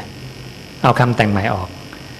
ให้โยมทราบว่าพระไตรปิฎกเนี่ยมันจะมีข้อมูลอยู่2 ส่วนคือคำพระเจ้าทั้งหมดกับคำที่แต่งใหม่นะแค่นี้เองพ ผู้เจ้าพูดมาเพราะปั๊บหน้าหนึ่งเนี่ยอีกหน้านี้ก็จะบอกว่าที่ผู้เจ้าพูดเนี่ยเขาขออธิบายว่าอย่างนี้นี่เหตุไปอธิบายเองในแต่ละยุคแต่ละสมัยจะมีคนขยันอธิบายทั้งหมดเลยนะซึ่งคำพุทธเจ้าเนี่ยห้ามอธิบายไม่ต้องอธิบายเพิ่มเพราะคำพุทธเจ้าสมบูรณ์แล้วมนุษย์คนเดียวในโลกที่พูดแล้วสมบูรณ์ไม่ต้องรอใครไปอธิบายเพิ่มเติมหลักการอธิบายคำพุทธเจ้าต้องใช้คำพุทธเจ้ามาอธิบายคำพุทธเจ้าเองนะอย่างเช่นอาตมาบอกโยมปล่อยวางขันธ์ห้านะโยมบอกแล้วขันธ์ห้าคืออะไรคะไม่อะไรนั่งอ่านไปเรื่อยๆเดี๋ยวจะเจอไปเจอหน้านี้พุทธเจ้าบอกขันธ์ห้าคือรูปเวทนาสัญญาสังขารวิญญาณแล้วโยมบอกสัญญาคืออะไรสังขารคืออะไรอ่านไปเรื่อยๆเดี๋ยวเจอเองพุทธเจ้าจะบอกกิริยาที่แตกสลายได้เพราะความร้อนหนาวเย็นหิวกระหายเรียกว่ารูปสัญญาคือความจำได้หมายรู้สังขารคือความคิดปรุงแต่งเห็นไหมนี่คือความสมบูรณ์บริบูรณ์ในคำตถาคตอย่าไปพูดเองอย่าไปคิดเองอย่าไปบัญญัติเองนะเพราะพระเจ้าห้ามไว้เลยว่าภิกษุทั้งหลายจักไม่บัญญัติสิ่งที่ไม่เคยบัญญัติภิกษุทั้งหลายจักไม่เพิกถอนสิ่งที่บัญญัติไว้แล้วจักสมาทานศึกษาในสิกขาบทที่บัญญัติไว้แล้วอย่างเคร่งครัดอยู่เพียงใดความเจริญก็เป็นสิ่งที่ภิกษุทั้งหลายหวังได้ไม่มีความเสื่อมเลยอยู่เพียงนั้นนะนั้นเราจึงเอาคำที่แต่งใหม่ออกให้เหลือแต่พุทธวจนะมาเป็นเล่มนี้ดังนั้นเล่มนี้จึงมีแต่พุทธวจนะล้วนทั้งชีวิตของพระเจ้ามี33เล่มนะอันนี้เป็นเล่มที่หนาที่สุดนี่เป็นเล่มที่บางที่สุดนะจะมี33เล่มจุดเด่นของหนังสือเรื่องนี้นะนอกจากเป็นพุทธวจนะแล้วล้วนไม่มีคำคนอื่นนะไม่มีคำอธิบายเพิ่มเติมอะไรก็คือจะมีทั้งบาลีและไทยซ้ายบาลีด้านขวาไทยและหัวข้อตรงกันข้อต่อข้อหน้าต่อหน้าในคู่หน้าเดียวกันดังนั้นโยมจะสามารถตรวจสอบความถูกต้องได้นะใครต้องการศึกษาลึกซึ้งก็มีบาลีให้ประกบพร้อมไปกันเลยโยมก็จะรู้ว่าบาลีตัวนี้มันแปลว่าอะไรนะอ่านไปเรื่อยๆเราก็จะคุ้นเคยคำก็พยายามทำทุกแบบณวันนี้หนังสือยังมีความจำเป็นอยู่เราก็ทำเป็นหนังสือทั้งชุดใหญ่ชุดเล็กนะมีทุกเรื่องสำหรับผู้ใหม่นะตามรอยธรรมปฐมธรรมนี่ผู้ใหม่นะก้าวย่างอย่างพุทธะนี่ผู้ใหม่คฤหัสถ์ชั้นเลิศผู้ใหม่นะเก่าขึ้นมาอีกนิดหนึ่งก็เนี่ยอานาปาเนี่ยเดี๋ยวไปลองนั่งอ่านแล้วไปลองฝึกทำกันนะมรรควิธีที่ง่ายนะรวมมรรควิธีที่ง่ายตามศาสดาบัญญัติไม่ใช่ความเห็นสาวกที่บอกว่าวิธีฉันง่ายหรือบัญญัติขึ้นเองแก้กรรมที่ถูกต้องรวมไว้ให้แล้วนะอินทรีย์สังวรสัญญมะหนึ่งในกรรม3ประการที่ทำให้เราไม่ตกต่ำนะสำรวมอินทรีย์ทำอย่างไร60กว่าพระสูตรในนี้สาธยายธรรมและวิธีตรวจความเป็นโสดาบันของตนด้วยตนเองไม่ต้องรอให้ใครตรวจเราตรวจเองได้นะและไม่มีใครในโลกนี้ตรวจเราได้ในความเป็นอริยบุคคลนอกจากพระพุทธเจ้าก็พยายามทำให้พวกเราง่ายต่อการศึกษานะพกพาไปไหนมาไหนได้ในทุกๆรูปแบบใครต้องการดูในมือถือก็ได้แท็บเล็ตก็ได้ในคอมก็ได้ปวดตาก็มันเปิดหนังสือดูเอานะไม่อยากแบกเล่มใหญ่ก็พกเล่มเล็กนะเดี๋ยวนี้มีใครสงสัยอะไรไหมสักถามได้เชิญ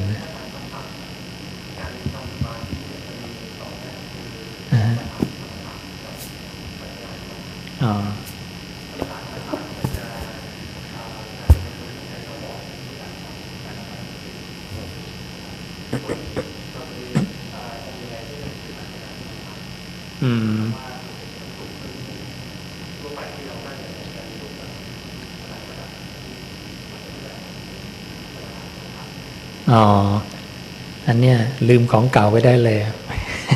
เดี๋ยวเริ่มรู้ใหม่อานาปานสติเป็นทั้งสมถะและวิปัสสนาเสร็จอานาปานสติเพียงอย่างเดียวไปถึงวิมุตติหลุดพ้นได้เลยนะดังนั้น ใครสอนอนาปาผิดจากพระเจ้าคนนั้นแก้ด้วยนะเพราะพระเจ้าบอกอย่างนี้และคำว่ากรรมฐานพระเจ้าไม่เคยใช้มาอยู่กับการภาวนา มรรคมีองค์ 8ถูกพูดย่อเหลือ 2คือสมถะกับวิปัสสนาถูกแล้วแต่ไม่มีคำว่ากรรมฐานกรรมฐานเป็นการงานของฆราวาสการค้าขายการไถนาเนี่ยตัดไว้พระสูตรเดียวเท่านั้นคำว่ากรรมฐานไม่เคยมีวิปัสสนากรรมฐานไม่มีดังนั้นณวันนี้เรามีคำใหม่ที่ปะปนไปมันปะปนทุกรูปแบบนะตั้งแต่พิธีกรรมยันชื่อของสมาธิไปยันเครื่องวัดอริยบุคคลมีคนแต่งใหม่หมดเครื่องวัดอริยบุคคลเนี่ยเราต้องทำมาเพราะอะไรเพราะณวันนี้ไปแต่งใหม่คือโสรถญาณ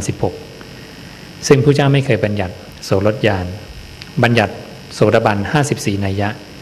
แทบไม่มีคนเอามาใช้นะง่ายๆคือศีล5บริบูรณ์มั่นคงในพระรัตนตรัยนี่โสดาบันละเห็นนะซึ่งถ้าเราไปดูคุณสมบัติเนี่ยเราจะรู้สึกว่าโสดาบันเนี่ยไม่ได้ไกลเกินเอื้อมเพราะศีล5วันเดียวเราก็ทำได้ขยายไป2วัน3วันจนเป็นปกติและมั่นคงกับพระพุทธเจ้านะเทพเทวดาสมณะพราหมณ์เหล่าใดก็ตามไม่สามารถดึงศรัทธาโสดาบันออกจากพระเจ้าไปได้เขามั่นคงกับพระเจ้า 100% น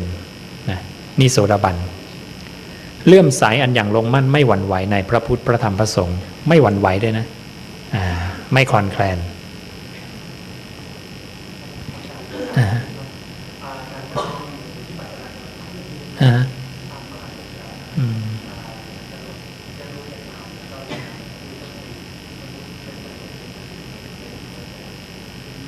ในพุทธวจนะเนี่ยให้รู้ลมหายใจเมื่อรู้ลมหายใจแล้วจะเป็นผู้กำหนดรู้รูปนามได้เองว่าอะไรคือรูปอะไรคือนามลมของเราเนี่ยเป็นรูปไหมเป็นเพราะรูปกายของเราเนี่ยมีธาตุสี่ดินน้ำไฟลมจริงไหมของแข็งของเหลวก๊าซพลังงานคือความร้อนเนี่ยนะลมไม่มีความรู้อะไรใครเป็นคนรู้ว่าลมกำลังไหลเข้าไหลออกเนี่ยใครวิญญาณโยมจะรู้จักวิญญาณคือผู้รู้ทันทีที่เข้ามารู้รูปคือลมรู้สองธาตุแล้วนะโยมนั่งรู้ลมไปรู้ไปปุ๊บอยู่กับลมตลอดไหมอยู่ได้ตลอดไหมทุกคนเอาแค่นาทีเดียวนะรอดไหมจะรอดไหมเนี่ยไม่ตลอดเอาแค่นาทีเดียวเนี่ยโยมอยู่กับลมหายใจสักพักจิตหลุดไหมหลุดไม่เหลือหรอกเมื่อกี้โยมรู้จักสองธาตุแล้วลมกับผู้รู้ลมคือวิญญาณจากนั้นเวลารู้ลมไปเรื่อยปุ๊บมันหลุดเจนไปคิดอดีตหลุดไปคิดปรุงอนาคตบ้างหลุดไปรู้สึกพอใจไม่พอใจบ้างโยมก็จะรู้จักนามอีก3ตัวจริงไหมรูปหนึ่งนี่ไงรูปนามโยมรู้จักแล้วด้วยอานาปานสติเห็นนะง่ายๆอย่างนี้เองไม่มีอะไรยากนะแล้วถ้าโยมรู้จักรูปนามตรงนี้แล้วเนี่ยนะพระเจ้าบอกว่า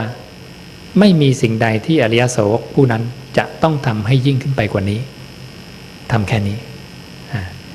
เห็นการเกิดดับของรูปนามขันธ์5เนี่ยไปเรื่อยๆซ้ำๆจิตก็หลุดพ้นจากอาสวะได้เป็นพระอรหันต์ได้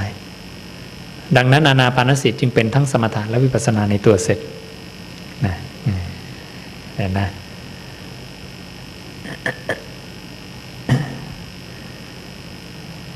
มีการสอนของหลายคนสอนผิดตรงนี้อาตมาเข้าใจอยู่นะนั้นเราจึงต้องเนี่ยแก้ไขด้วยการประกาศคำพระเจ้าออกไปให้กว้างขวางให้มากที่สุดเราจะได้แก้ความเห็นที่ผิดนะมีประเด็นอื่นไหม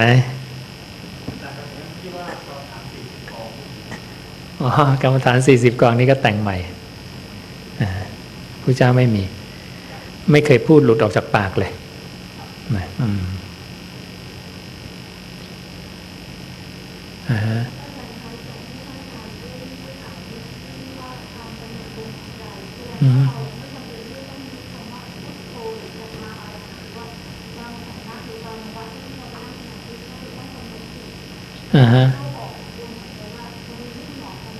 อ๋อ ใช่ตรวจได้ในนี้ ถ้ามีคำว่าพุทโธยุบพองสัมมาละหังนะโยมเดินตามได้เลย ตรวจคำศาสดาเราเอง ดูว่ามีไหมลองดูเนี่ยพระเจ้าสอนยังไง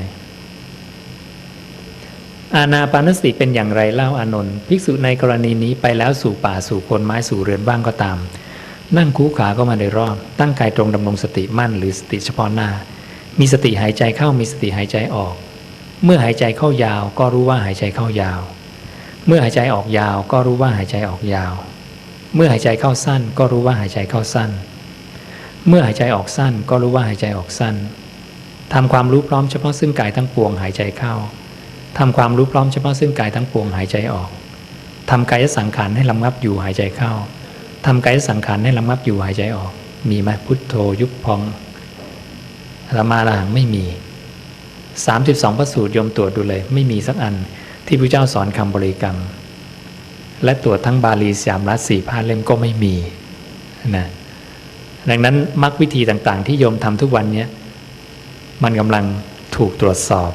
นะว่าอะไรที่พระเจ้าเคยสอนหรือไม่เคยสอนเลยทั้งชีวิตอันนี้เอาแบบว่าไม่เคยสอนทั้งชีวิตก่อนนะ ถ้ามีอัน2 อันเนี่ยเอามาทำได้เลยนะนั้นถ้าไม่มีเลยเนี่ยโยมแล้วเรากำลังเดินตามใครล่ะตามความเห็นใครใช่ไหมเพราะพระเจ้าห้ามภิกษุบัญญัติเพิ่มก็เป็นคนนอกศาสนาบัญญัติแล้วใช่ไหมเพราะภิกษุก็บัญญัติเพิ่มไม่ได้ห้ามถ้าห้ามภิกษุบัญญัติเพิ่มแล้วใครจะบัญญัติเพิ่มได้อีกอะไม่มีแล้วนะลูกศิษย์โดยตรงเนี่ยห้ามบัญญัติเพิ่มนะเดินตามพระเจ้าเป๊ะๆนะแค่นั้นเองศาสนาจะได้ไม่เสื่อมนะนั้นเวลาเราไม่ตามพระเจ้าปั๊บเนี่ยมันถึงแตกเป็นสายเป็นนิกายใช่ไหมเราถึงบอกว่ายอมพระเจ้าองค์เดียวนะวางความเห็นของคนอื่นหมดเลยยอมพระเจ้าพูดแค่ไหนเอาแค่นั้นพูดแค่ไหนทำแค่นั้นตรงๆเป๊ะๆจริงๆปีนี้เป็นปีที่ดีเป็นโอกาสที่ดีที่เราจะเดินตรงตามพระเจ้าและใช้โอกาสนี้เป็นการวางคำคนอื่นไปซะเพราะในหัวข้อสุดท้ายพระสูตรสุดท้ายเนี่ยพระเจ้าเตือนไว้ว่าอย่าเป็นคนสุดท้ายในกัลยาณวัตรของพระองค์วัดอันงดงามที่พระองค์บัญญัติเอาไว้นะบอกอานนท์ความขาดศูนย์แห่งกัลยาณวัตรนี้มีในยุคแห่งบุรุษใดบุรุษนั้นชื่อว่าบุรุษคนสุดท้ายแห่งบุรุษทั้งหลายบอกอานนท์เกี่ยวกับกัลยาณวัตรนั้นเราขอกล่าวย้ำกับเธอโดยประการที่เธอทั้งหลายจะพากันประพฤติตามกัลยาณวัตรที่เราตั้งไว้แล้วนี้เธอทั้งหลายอย่าเป็นบุรุษพวกสุดท้ายของเราเลยนะขอร้องไว้แล้วอย่าเป็นคนสุดท้ายในคำสอนของท่านนะมันจะมีคำแต่งใหม่ปะปนเข้าไปทีละเล็กทีน้อยเรื่อยๆเห็นนะนั้นนะวันนี้อาตมาไม่เป็นคนสุดท้ายแล้วอาตมาถ่ายทอดให้โยมเอาทั้งหนังสือโยมก็ต่อให้ลูกหลานต่อไปเรื่อยๆลูกจำไว้นะนี่เป็นพุทธวจนะคำของพระผู้มีพระภาคเจ้าถูกทรงจำผ่านกันมา 2,000 กว่าปีลูกจะได้ข้อมูลที่ถูกต้องนะแก้กรรมถูกต้องสวดมนต์ถูกต้องนะนั่งสมาธิถูกต้องใครก็ว่าอานาปาเป็นสมถะหลุดพ้นไม่ได้ก็ปล่อยเข้าไปลูกพระเจ้าบอกได้เราทำอย่างนี้เห็นไหมประเด็นอื่นมีไหม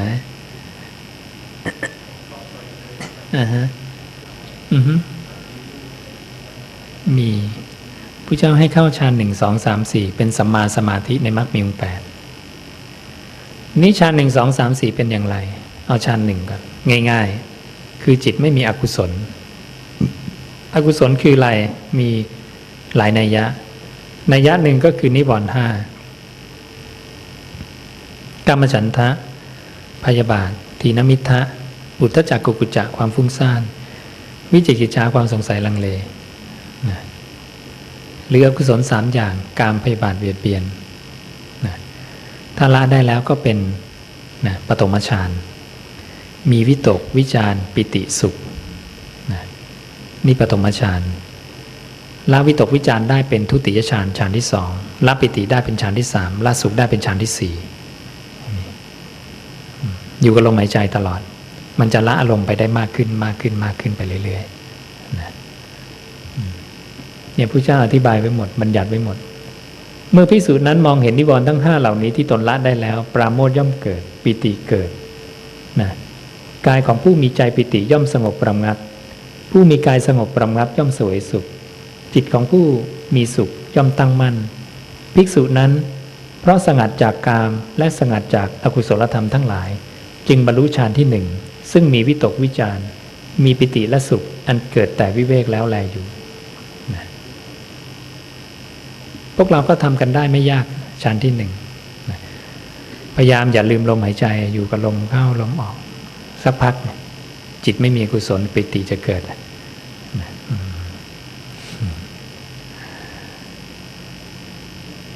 และตรงนี้ก็โยงไปสู่กรรมที่จะส่งผลในปัจจุบันนะปรารถนาอะไรจะได้นั่งสมาธิเรื่อยๆและเป็นสถานที่อันเป็นทิพย์ถ้าเราทำที่ใดก็ตามนะมารผู้มีบาปจะทำอันตรายเธอไม่ได้วิธีป้องกันภัยจากมารอกุศลต่างๆนะหรือมารคือพวกของเทวดาพวกหนึ่งมารคืออกุศลในจิตมารคือความตายจะทำอันตรายเธอไม่ได้ถ้าเธอเข้าปฐมฌานเป็นที่หลบภัยจากมารไม่ต้องพึ่งพาวัตถุข้าวของใดๆนะไม่มีวัตถุข้าวของใดๆจะช่วยโยมให้พ้นจากกรรมได้แต่ตัวเราเองเราฝึกได้ให้พ้นจากกรรมจิตของเราเนี่ยสุดยอดแล้วไม่ต้องไปพึ่งอะไรนะพระเจ้าสอนให้เราเนี่ยพึ่งตนพึ่งธรรมะ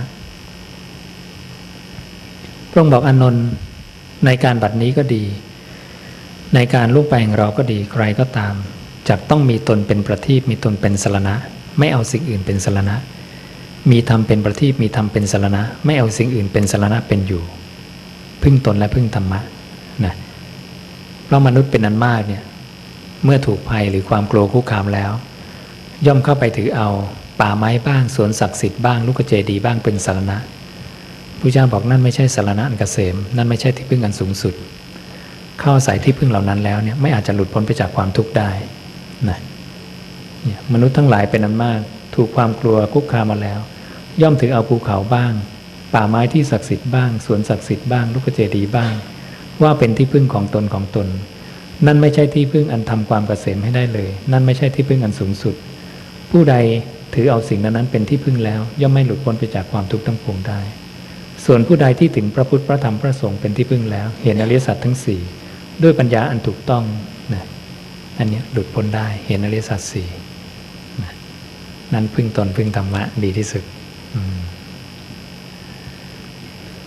ว่าเทวดาพรหมก็แก่เจ็บตายเหมือนกันโยมเขาก็ยังเอาตัวไม่รอดจากความตายนะ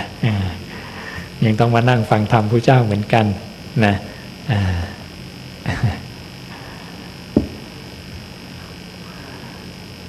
เชิญเนี่ย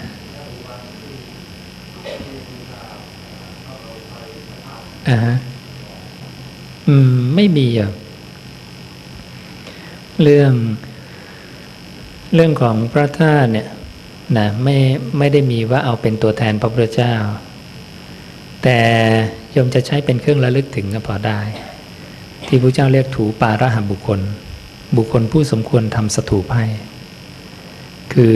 4บุคคล 1. อรันตสัมมาสัมพุทธเจ้า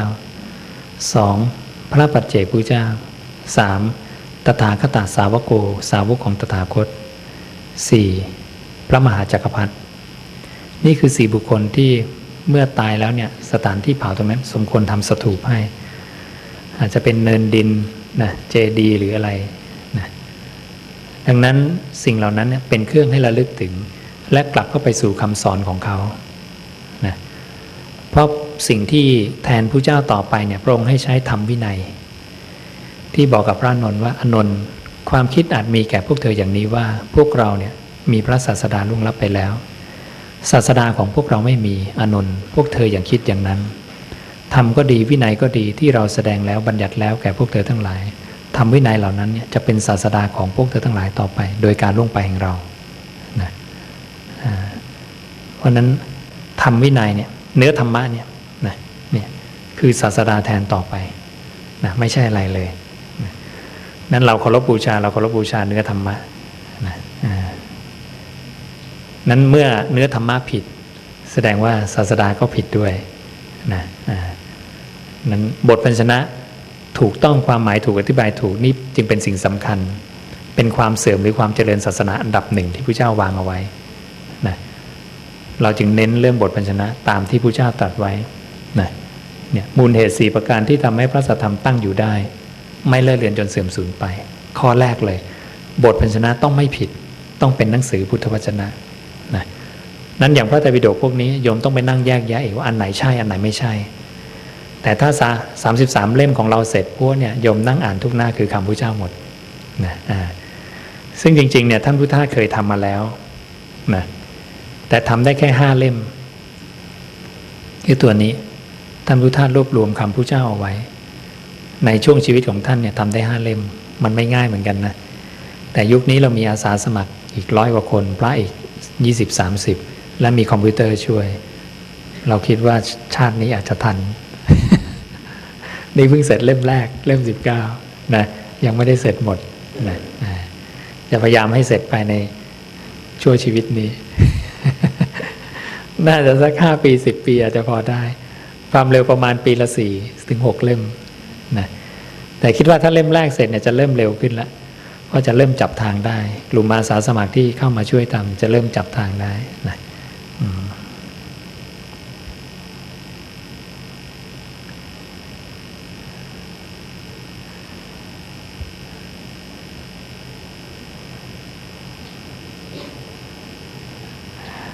มีข้อสงสัยอะไรอีกนะเช่นเนี่ย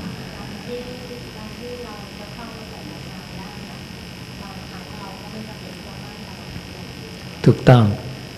การที่จะเข้าปฐมฌานได้ไม่จำเป็นต้องนั่งสมาธิอย่างเดียวเดินก็ได้นอนก็ได้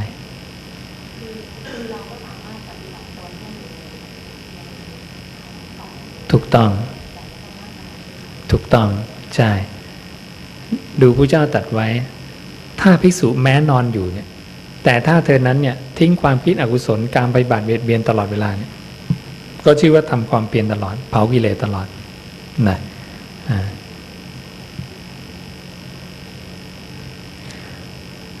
ภิกษุทั้งหลาย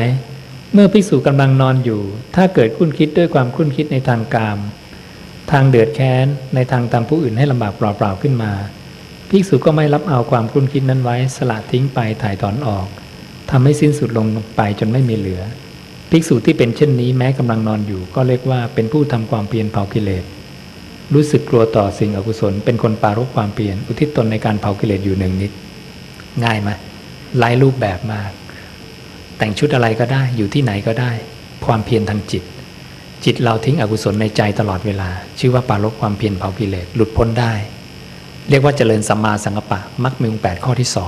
2มรรค8ข้อที่2เนี่ยโยมเหมาะมากเลยกับฆราวาสเนี่ยนะไม่มีใครรู้หรอกว่าเราปฏิบัติเราคอยทิ้งอกุศลกรรมปฏิบัติเบียดเบียนอยู่ตลอดในจิตโยมหลุดพ้นได้เลยเข้าถึงอมตะธรรมคือมรรคผลนิพพานได้เห็นไหมถ้าเรารู้คำพระเจ้าจริงๆเนี่ยโยมง่ายใช้ชีวิตง่ายขึ้นปฏิบัติง่ายขึ้นนะ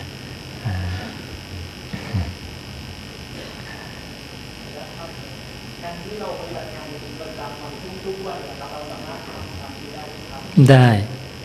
ไปดูที่พระองค์ตรัสไว้กับพระอานนท์เรื่องสติอธิษฐานการงานนะนี่เราเริ่มละเอียดขึ้นเลยนะเริ่มมีความแยบคายขึ้นพระเจ้าบอกว่าการรู้ตัวรอบคอบเนี่ยนะในการก้าวไปถอยกลับเนี่ยนะการก้าวไปถอยกลับเหลียวดูแลดูคู่แขนเหยียดแขนอุจจาระปัสสาวะการมาการไปการหยุดการนั่งนอนหลับตื่นพูดนิ่งเนี่ยนะนี่ได้ละหนึ่งนะเป็นไปเพื่อสติสัมปชัญญะอีกการคือสติที่ฐานการงานนะมีสติก้าวไปถอยกลับยืนอยู่นั่งอยู่สำเร็จการนอนสติที่ฐานการงานยอมตั้งใจทำงานแค่นั้นเองนะขับรถก็รู้ว่าขับรถกวาดบ้านรู้ว่ากวาดบ้านถูพื้นรู้ว่าถูพื้นนะพระเจ้าบอกอะไรอานนท์นี้เป็นฐานะที่ตั้งแห่งอนุสติซึ่งเมื่อบุคคลใครก็ตามเนี่ยเจริญกระทำให้มากแล้วย่อมเป็นไปเพื่อสติสัมปชัญญะเนี่ยนะสติพระเจ้าตรัสอีกพระสูตรหนึ่งว่าเป็นที่ลั่นไปสู่วิมุตติโยมฝึกสติเรื่อยๆกำลังจะได้วิมุตติเห็นไหมง่ายขึ้นนะ นี่แหละภาวนาเนี่ยมันไม่ได้ขัดกับการทำงานของเรานะโยมไม่ได้ขัดกับชีวิตประจำวันของเราเลย สอดรับด้วย และจะทำให้การงานทางโลกก็ยิ่งดี เพราะว่าจิตเราไม่ได้หลุดไปจากงานเข้าใจไหมปกติงานที่มันผิดพลาดเนี่ยเพราะจิตมันหลุดจากงานไปนะดังนั้นวิธีพัฒนาบุคลากรที่ดีที่สุดคือฝึกจิตทำสมาธิฝึกสติคนจะมีคุณภาพสูงสุดนะเนี่ยแหละ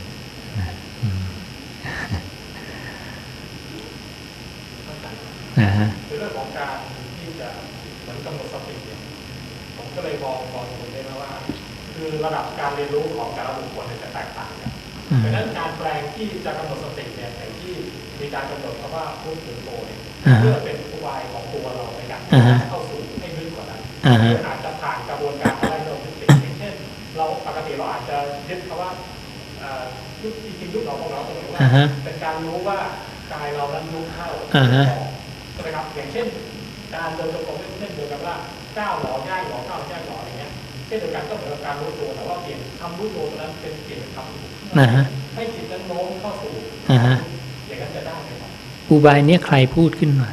อุบายนี่คือเหมือนกับว่าเป็นการแปลงที่ว่าทำให้เกิดการเข้าใจได้ง่ายเพราะบางครั้งเนี่ยผมมองว่าคือการระดับการเรียนรู้ของแต่ละบุคคลเนี่ยจะมีความแตกต่างบางครั้งคนเรายังไม่สามารถยึดติดนั้นได้ก็เลยเป็นอุบายที่ทำให้เกิดการเรียนรู้ได้เข้าใจได้ง่ายขึ้นใครเป็นคนบัญญัติคือถ้าไม่มีใครบัญญัตินะครับแต่เป็นแค่ว่าเป็นเส้นทางเพื่อให้แล้วมันลอยมาได้ยังไงไม่มีใครบัญญัติมันลอยมาได้ยังไงผมก็ลองดูจากคือผมพยายามคิดจากสิ่งที่เราเคยอ่านมาหรือสิ่งที่เราเคยรับรู้มาใช่นะครับว่าอย่างเช่นกำหนดจิตว่าพุทโธอะไรนะครับคือแต่ว่าเพื่อถึงจุดหนึ่งแล้วเนี่ยมันจะไม่มีคำว่าพุทโธแต่เป็นการต้องลึกข้างในคือมันจะหายไปแต่เป็นแค่ว่าเป็นเส้นทางดึงเข้ามาเนี่ยแหละเส้นทางพวกนี้ใครบัญญัติใครคือจริงๆมันก็อาจจะเป็นตัวเราก็ได้เพื่อที่เราได้เข้าสู่ให้ลึกขึ้นถ้าสมมติว่าตัวโยมบัญญัติหรือใครคนหนึ่งบัญญัติแสดงว่าพระเจ้าพูดผิดไม่ใช่ครับแต่ว่าเราพระเจ้าพูดถูกจริงไหมแต่ว่าเส้นทางที่เราจะไปเนี่ยว่าเราจะทำยังไงดีเพื่อให้ถึงตรงนั้นเราอาจจะยังมีกิเลสอะไรอยู่เราถ้าเราลึกถึงเราก็กลับเข้าสู่เส้นทางนั้นก็แสดงว่าเราไม่เชื่อว่าพระเจ้าเป็นสัพพัญญูรู้ทุกเรื่องนี่เราประเมินความสามารถของพระเจ้าต่ำโยมไม่รู้จักคำว่าสัพพัญญูสัพพัญญูรู้อีกกี่พันกี่หมื่นปีรู้ว่าจะมีคนมานั่งพูดอย่างเงี้ยรู้ บอกวิธีแก้ไปหมดแล้วใช่ไหมนี่คือสัพพัญญูสาวกไม่มีใครกล้าเถียงพระเจ้าสารีบุตรยังไม่กล้าเลยดังนั้นอุบายใหม่เนี่ยบัญญัติไม่ได้เพราะพระเจ้าก่อนปรินิพพานเนี่ยบอกแล้วว่าคำพระเจ้าสมบูรณ์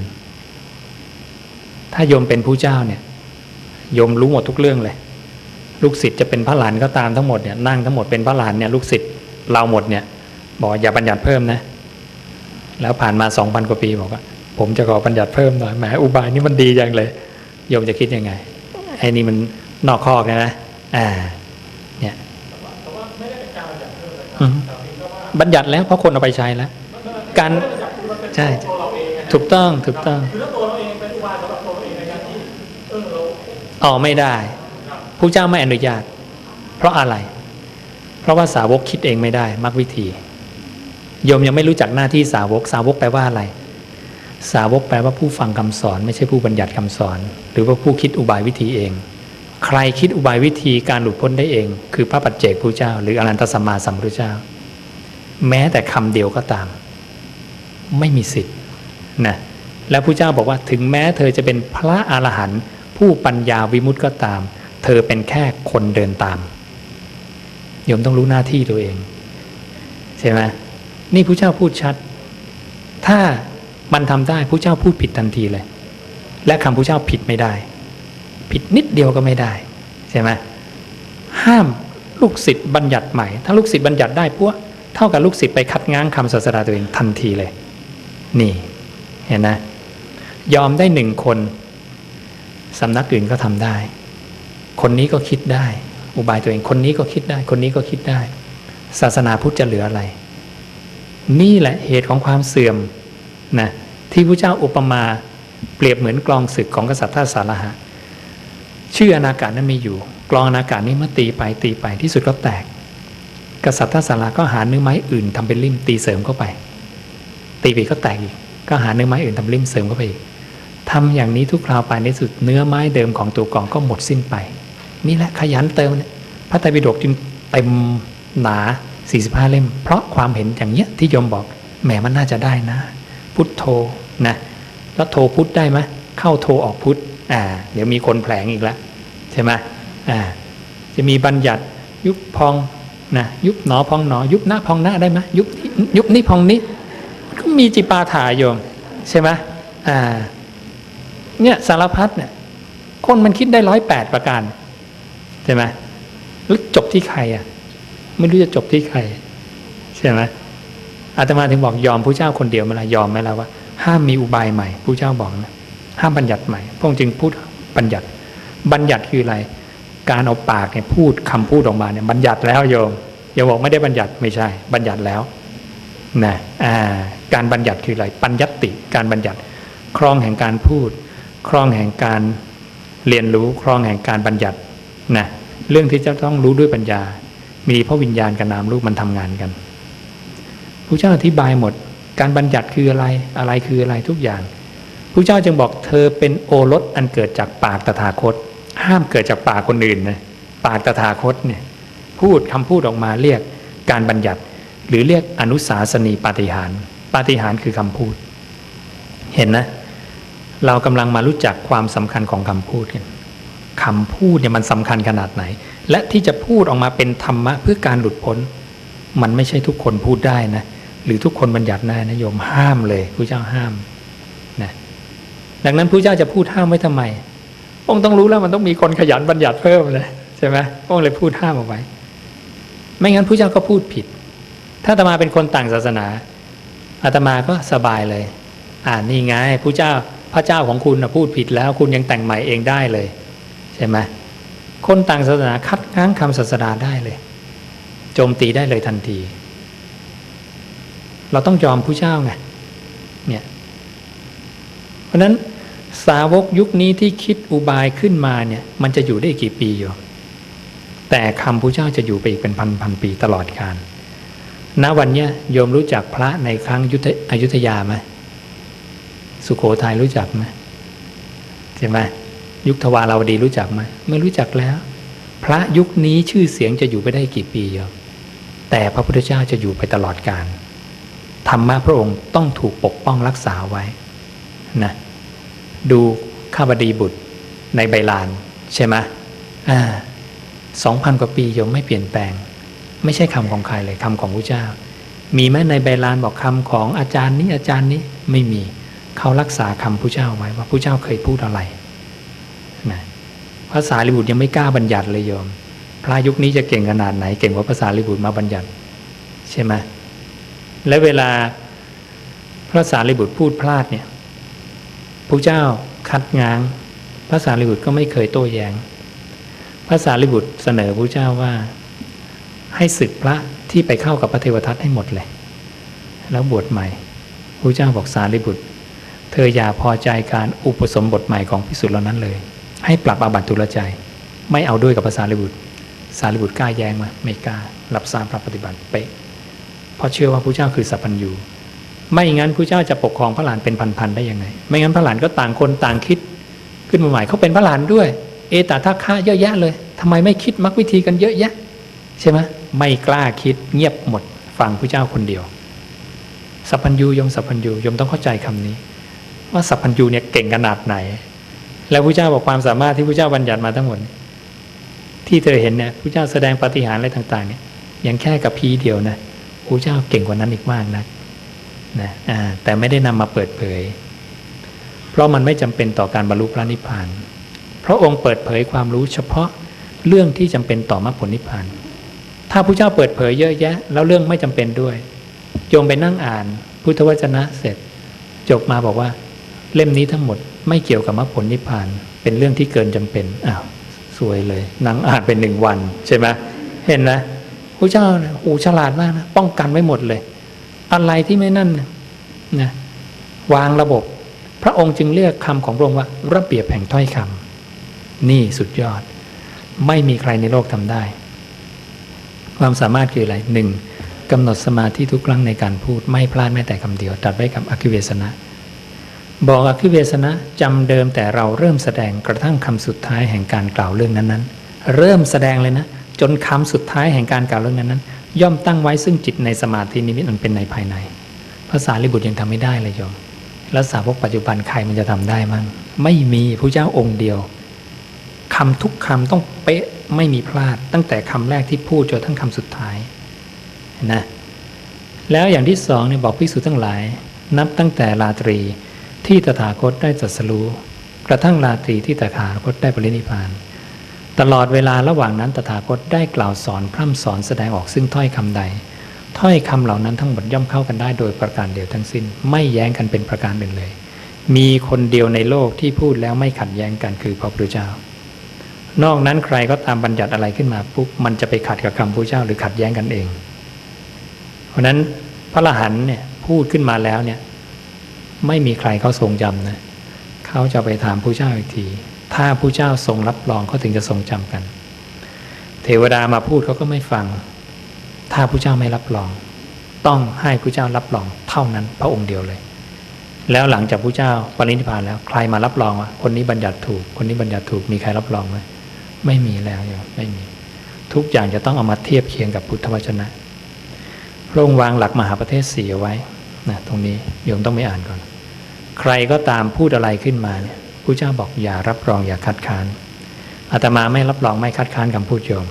ยมบอกคำบริกรรมมาโอเคไม่รับรองไม่คัดค้านพระเจ้าบอกจากนั้นเนี่ยเอาไปตรวจสอบในหลักธรรมหลักวินัยของตถาคตซะก่อนนะถ้าเข้ากันรับกันมีไม่ขัดแย้งกันให้รับเอาไว้ให้สันนิษฐานว่านั่นคือคำพระเจ้าคนคนนั้นเนี่ยจำมาถูกไม่ใช่คิดเองนะคิดเองนี่หมดสิทธิ์แล้วนะแสดงว่าโยมจำมาถูกจำมาแค่นั้นสาวกเนี่ยแค่จำมาห้ามแต่งเองแต่ถ้าเข้ากันไม่ได้ลงกันไม่ได้ให้สันนิษฐานว่านั่นไม่ใช่คำของพระผู้มีพระภาคเจ้าภิกษุรูปนั้นจำมาผิดให้เธอทำยังไงทิ้งคำพูดเหล่านั้นไปเสียอย่าสืบต่อเพราะมันจะเป็นเนื้องอกในศาสนานะเป็นเนื้อไม้อื่นที่ทำเป็นลิ่มตีเสริมเข้าไปในรอยแตกที่สุดเนื้อไม้เดิมจะหมดไปและกัลยาณวัตรอันงดงามของพระเจ้าจะสูญหายไปด้วยอาการแบบนี้เลยเห็นนะมันไม่หยุดหรอกโยมคนไม่หยุดปรุงแต่งใหม่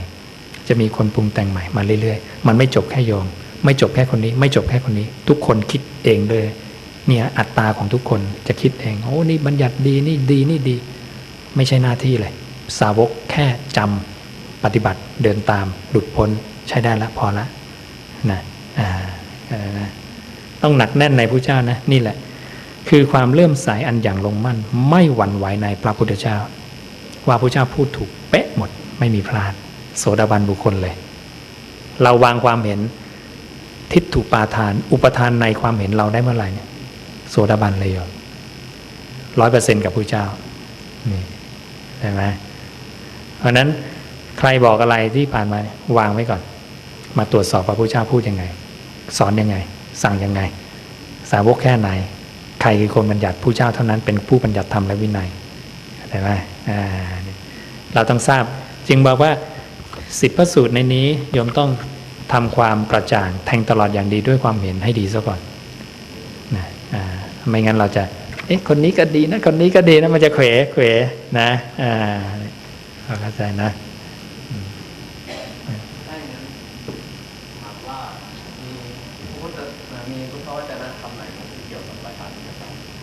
อ๋อมี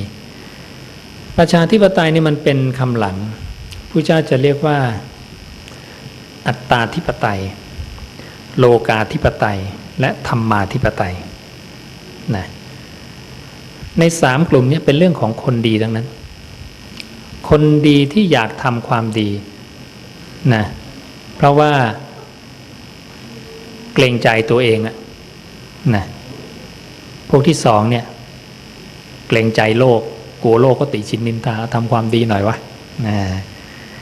ส่วนพวกที่3เนี่ยเกรงใจธรรมะนะเลยทำความดีนั้นมี3อันนะธรรมาธิปไตยเห็นนะเป็นยังไงนะมีบัญญัติไว้หมดดังนั้นคนบางคนเนี่ยนะเขา เกรงใจตัวเองคืออะไรเราบวชมาในธรรมวินัยนี้แล้วเนี่ยเราบวชมาเพื่อประพฤติปฏิบัติเราจะทำความไม่ดีไปทำไมนะเพราะความตั้งใจแรกเราก็อยากมาประพฤติปฏิบัติก็เลยตัดสินใจทำความดีละความชั่วออกไปซะนี่เรียกว่าเกรงใจตัวเองอัตตาธิปไตยซึ่งมันจะไม่เหมือนกับที่เขาอธิบายกันในยุคนี้ใช่ไหมนี่พระเจ้าอธิบายอย่างนี้ส่วนโลกาธิปไตยเนี่ยพระเจ้าจะบอกว่าคนคนนั้นเนี่ยนักบวชคนนั้นบวชมาแล้วคิดว่าพวกที่เขามีญาณอย่างรู้ก็มีอยู่นะพวกเทวดาที่เขารู้จิตก็มีอยู่การที่จิตเราคิดอกุศลไปทำอกุศลต่างๆเนี่ยพวกเทวดาพวกนี้รู้พวกมีญาณอย่างรู้เขารู้นะเขาอายไงเหมือนโยมทำความผิดแล้วอายกลัวคนอื่นรู้อย่างเนี้ยเขาก็เลยตัดใจทำความดีดีกว่าอีกพวกหนึ่งก็บอกว่าบวชเข้ามาแล้วเนี่ยคนนั้นก็ได้พระอรหันต์คนนี้ก็หลุดพ้นคนนี้ธรรมะมันให้ผลจริงนี่นะทำไมเราไม่มาทำความดีเพื่อให้ได้ผลอย่างคนอื่นที่เขาทำมั่งอย่างเนี้ยนะนี่เรียกธรรมาธิปไตยนะสำนึกในธรรมแล้วก็เลยทำความดีเลยกลายเป็นว่าจริงๆ3พวกเนี้ยเป็นพวกของการที่เป็นพวกของบุคคลที่อยากทำความดีทั้งนั้นแต่เหตุผลในการทำความดีนั้นแตกต่างกันอาศัยจิตสำนึกที่ต่างกัน3แง่มุมเข้าใจไหมเป็นอย่างนี้แล้วก็คล้ายๆกับประชาธิปไตยอย่างหนึ่งเป็นเรื่องของการใช้เสียงส่วนใหญ่ที่พระเจ้าตรัสเรื่องอธิกรณ์มี4แบบนะ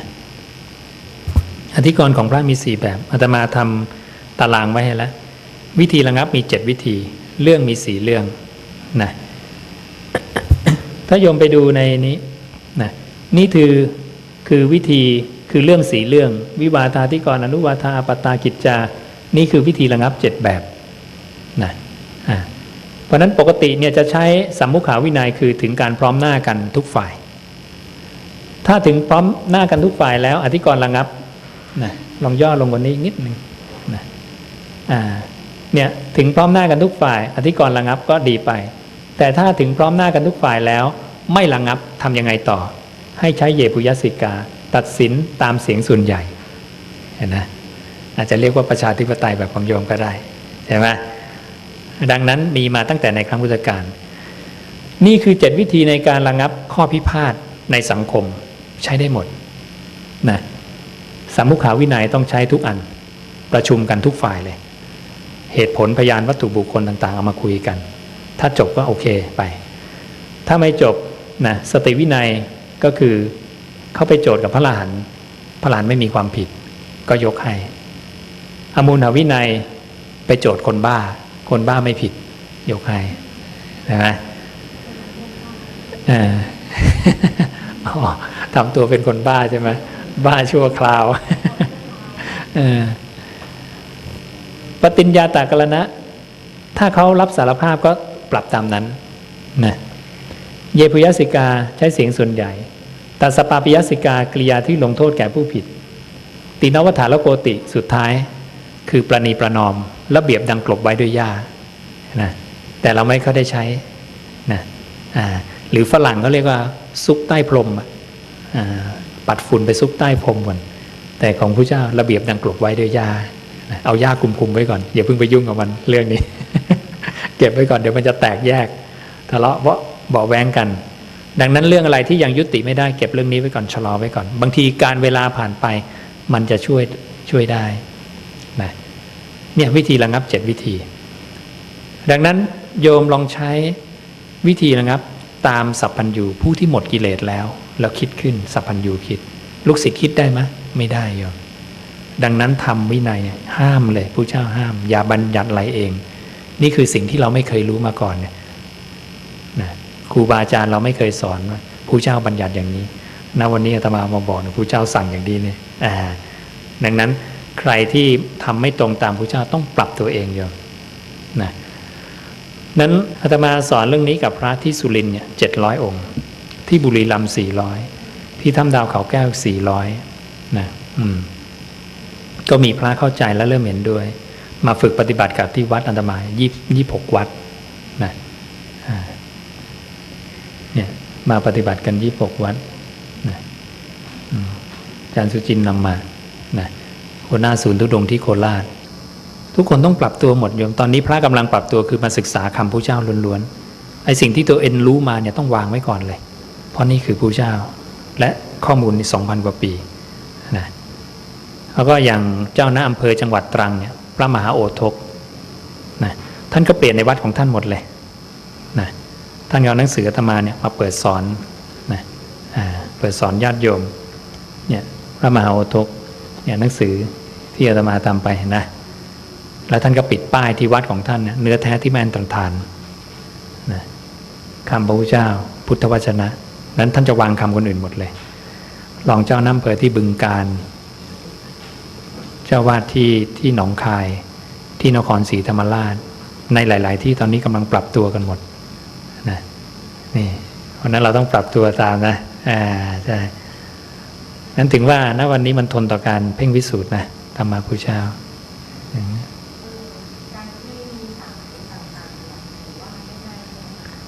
พระเจ้าไม่เคยบัญญัติสายพระทุกรูปจริงๆต้องเหมือนกันอย่างแค่สีจีวรเนี่ยโยมพระเจ้าถ้าพระทุกรูปทำตามพระเจ้าบัญญัติสีจีวรจะเหมือนกันทั่วโลกคือจีวรเนี่ยไม่ใช่สีที่อาตมาอยากได้ถึงใช้สีนี้แต่นี่ทำตามกรรมวิธีที่พระเจ้าบัญญัติคือเอาไปย้อมด้วยน้ำฝาดน้ำฝาดคือน้ำที่ได้จากเปลือกไม้แก่นไม้ลูกไม้ใบไม้อันนี้ย้อมจากเปลือกมังคุดกับแก่นขนุนนะนั้นไม่ได้ใช้สีวิทยาศาสตร์นั้นถ้าพระทำตามพระเจ้าเนี่ยสีจะเหมือนกันจีวรจะเหมือนกันทั่วโลกเลยเห็นนะเพราะการที่เราไม่ทำตามพระเจ้าเห็นนะมีสีแสดสีเหลืองสีโน่นสีนี้สีเต็มไปหมดเลยซึ่งพระเจ้าบัญญัติสีที่ต้องห้ามเนี่ยเช่นจีวรสีดำห้ามสีเขียวห้ามแดงล้วนเหลืองล้วนแสดล้วนชมพูล้วนนี่สีต้องห้ามแล้วใครจะรู้ว่าใครจะเดินตามถ้าไม่ศึกษาคำพระเจ้าใช่ไหมพูดมา 2,000 กว่าปีแล้วโยมเนี่ยสำคัญมากเรื่องนี้สำคัญมากอาตมาถึงบอกเน้นพุทธวจนะเรื่องถามโยมว่าใครบัญญัตินะเนี่ยสาวกบัญญัติไม่ได้นะ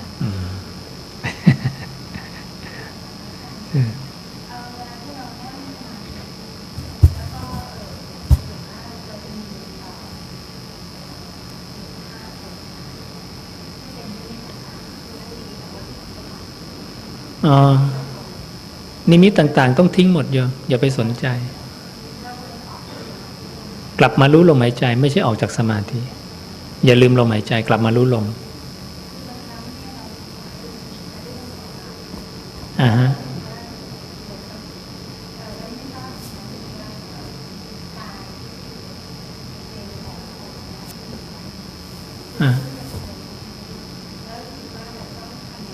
ให้เรากลับมาทำบ่อยๆอาการสะดุ้งจะหายไปไม่ใช่โยมฝึกครั้งเดียวแล้วสะดุ้งแล้วก็เลิกไม่ใช่นะอย่างนี้ฝึกขี่จักรยานครั้งแรกแล้วล้มก็เลิกขี่สิใช่ไหม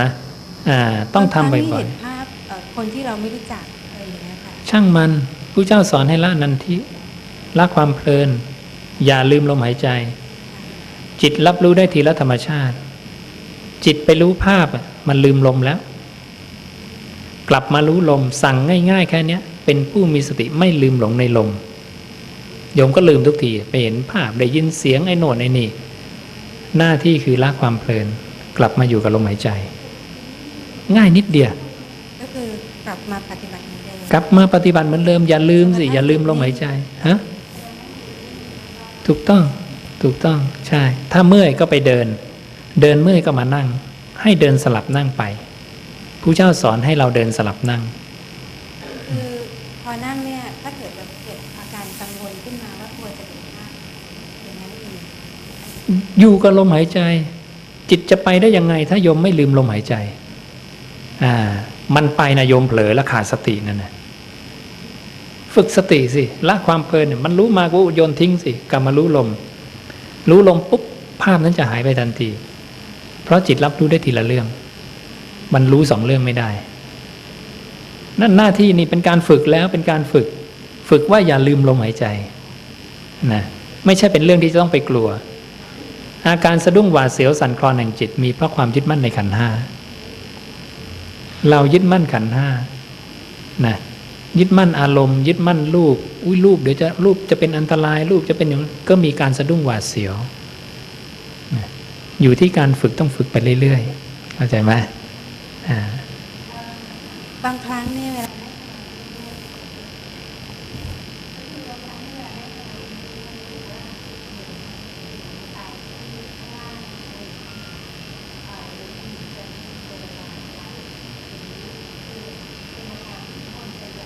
ไม่ต้องสนใจอย่าไปสนใจกลับมาอยู่กับลมเห็นไหมมันร้อยเรื่องพันเรื่องนะโยมที่มันจะมีเดี๋ยวตัวพองตัวใหญ่เห็นนรกสวรรค์เดี๋ยวไอ้โน่นเนี่ยอาตมาฟัง100 คน100 เรื่องนี่มาโยมอีกเรื่องแล้วใช่ไหมอย่าลืมลมรู้ลมหายใจพระเจ้าสั่งแค่นี้ง่ายๆสติสัมโพชฌงค์เป็นอย่างไรเล่าภิกษุทั้งหลายภิกษุนั้นเป็นผู้มีสติไม่ลืมหลง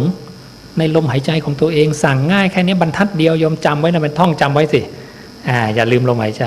ใช่ไหมง่ายนิดเดียวเป็นสติสัมโพชฌงค์แล้วองค์ตรัสรู้ธรรมนะเห็นนะ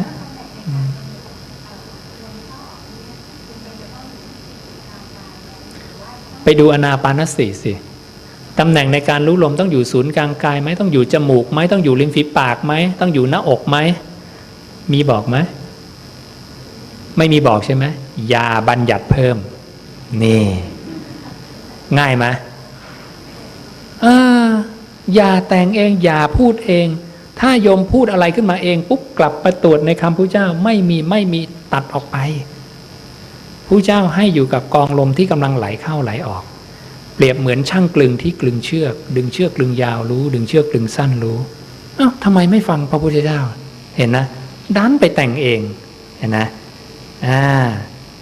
ในพระไตรปิฎกเขาก็แต่งเองว่านับ1 2 3 4นะ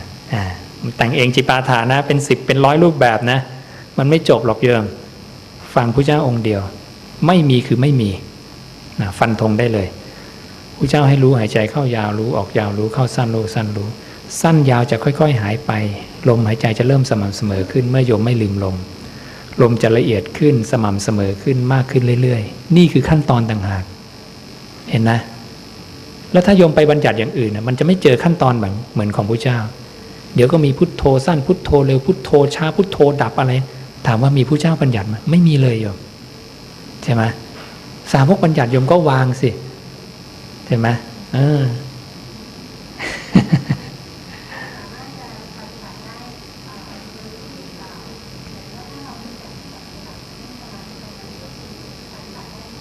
ปฏิบัติได้เลยเมื่อไหร่ก็ได้โยมนั่งอยู่โต๊ะทำงานนั่งกินข้าวปฏิบัติได้ตลอดยืนเดินนั่งนอนเพราะคนเราตายได้ตลอดเวลาโยมจำรอปฏิบัติรอตายเวลานั่งสมาธิมันไม่รอโยมเดินก็ตายได้ยืนก็ตายได้ต้องมีสติสัมปชัญญะตลอดทุกอิริยาบถเข้าใจไหม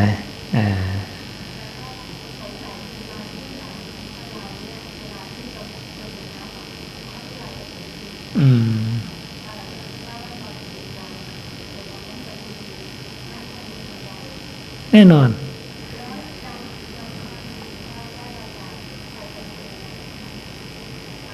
ทราบไหมคิดเรื่องอะไรก็ไปตรงนั้นน่ะ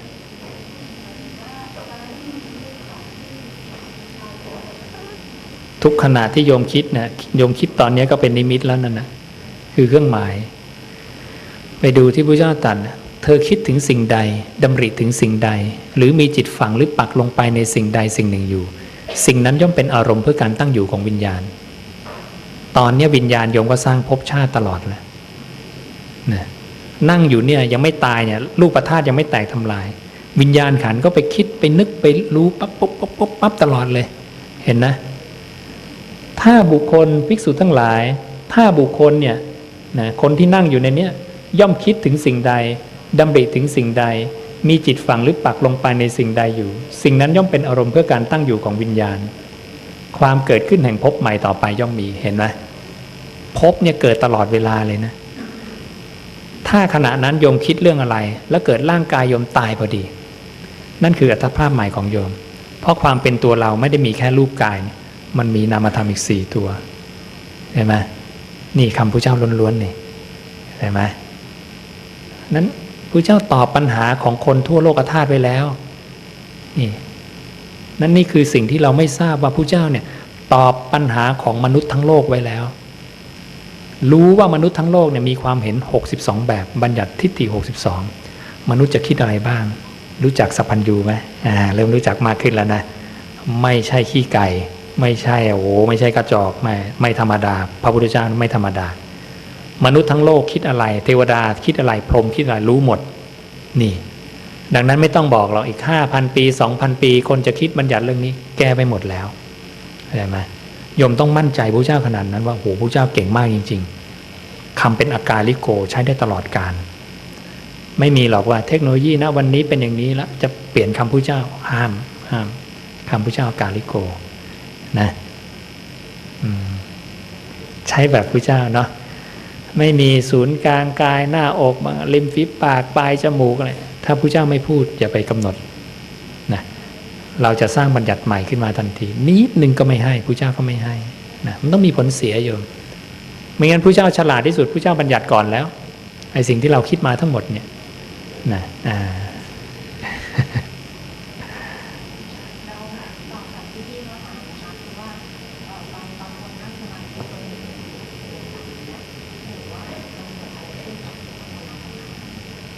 ขาดสติไงจิตปรุงแต่งขาดสตินะเจ้าสั่งอย่าลืมลมหายใจอยู่กับปัจจุบันนะเกิดอะไรขึ้นขาดสติพูดง่ายตอบได้คำเดียวเลยง่ายมากสติสัมปชัญญะคือกายเวทนาจิตธรรมถ้าหลุดจากกายเวทนาจิตธรรมชื่อว่าเธอเที่ยวไปในวิสัยที่บิดาตนไม่ได้เที่ยวไปมารผู้มีบาปจะทำอันตรายเธอได้เห็นนะอาตมาถึงบอกโยมต้องศึกษาพุทธวจนะก่อน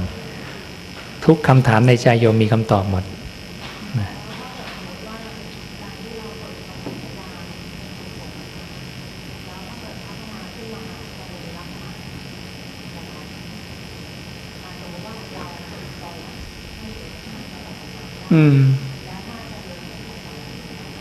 เจริญยังไงขึ้นไปขั้นก็เป็นทุติยฌานวิตกวิจารจะดับไปเมื่อกี้ก็บอกแล้วนี่ถ้าปิติดับเป็นตติยฌานฌานที่3สุขดับเป็นฌานที่4แต่พระเจ้าไม่ได้หยุดแค่นั้นเข้าฌานได้ทุกขั้นตอนต้องเห็นการเกิดการดับจึงจะเป็นอริยบุคคลได้นี่คือสิ่งที่สำคัญการเกิดดับคืออริยสัจสี่นะจิตนิ่งเห็นอริยสัจสี่พอแล้วหน้าที่ของเธอทำ2 อย่างแค่นี้เข้าใจไหมปฐมฌานแล้วเห็นเกิดดับก็หลุดพ้นได้ไม่ต้องตะกายขึ้นไปมากกว่านั้นก็ได้เห็นไหมนี่พระเจ้าตัดไว้หมดเนาะขออนุโมทนากับพวกเราทุกคนนะที่ได้จัดการทำบุญถวายทานนะรักษาศีลฟังธรรมะสั่งสมสุตตะในคำของตถาคตก็ขอให้พวกเราทั้งหลายจงเป็นผู้ที่มีความเจริญรุ่งเรืองในชีวิตคิดหวังสิ่งใดให้สำเร็จสมความปรารถนาที่สุดก็ได้ดวงตาเห็นธรรมสำเร็จมรรคผลนิพพาน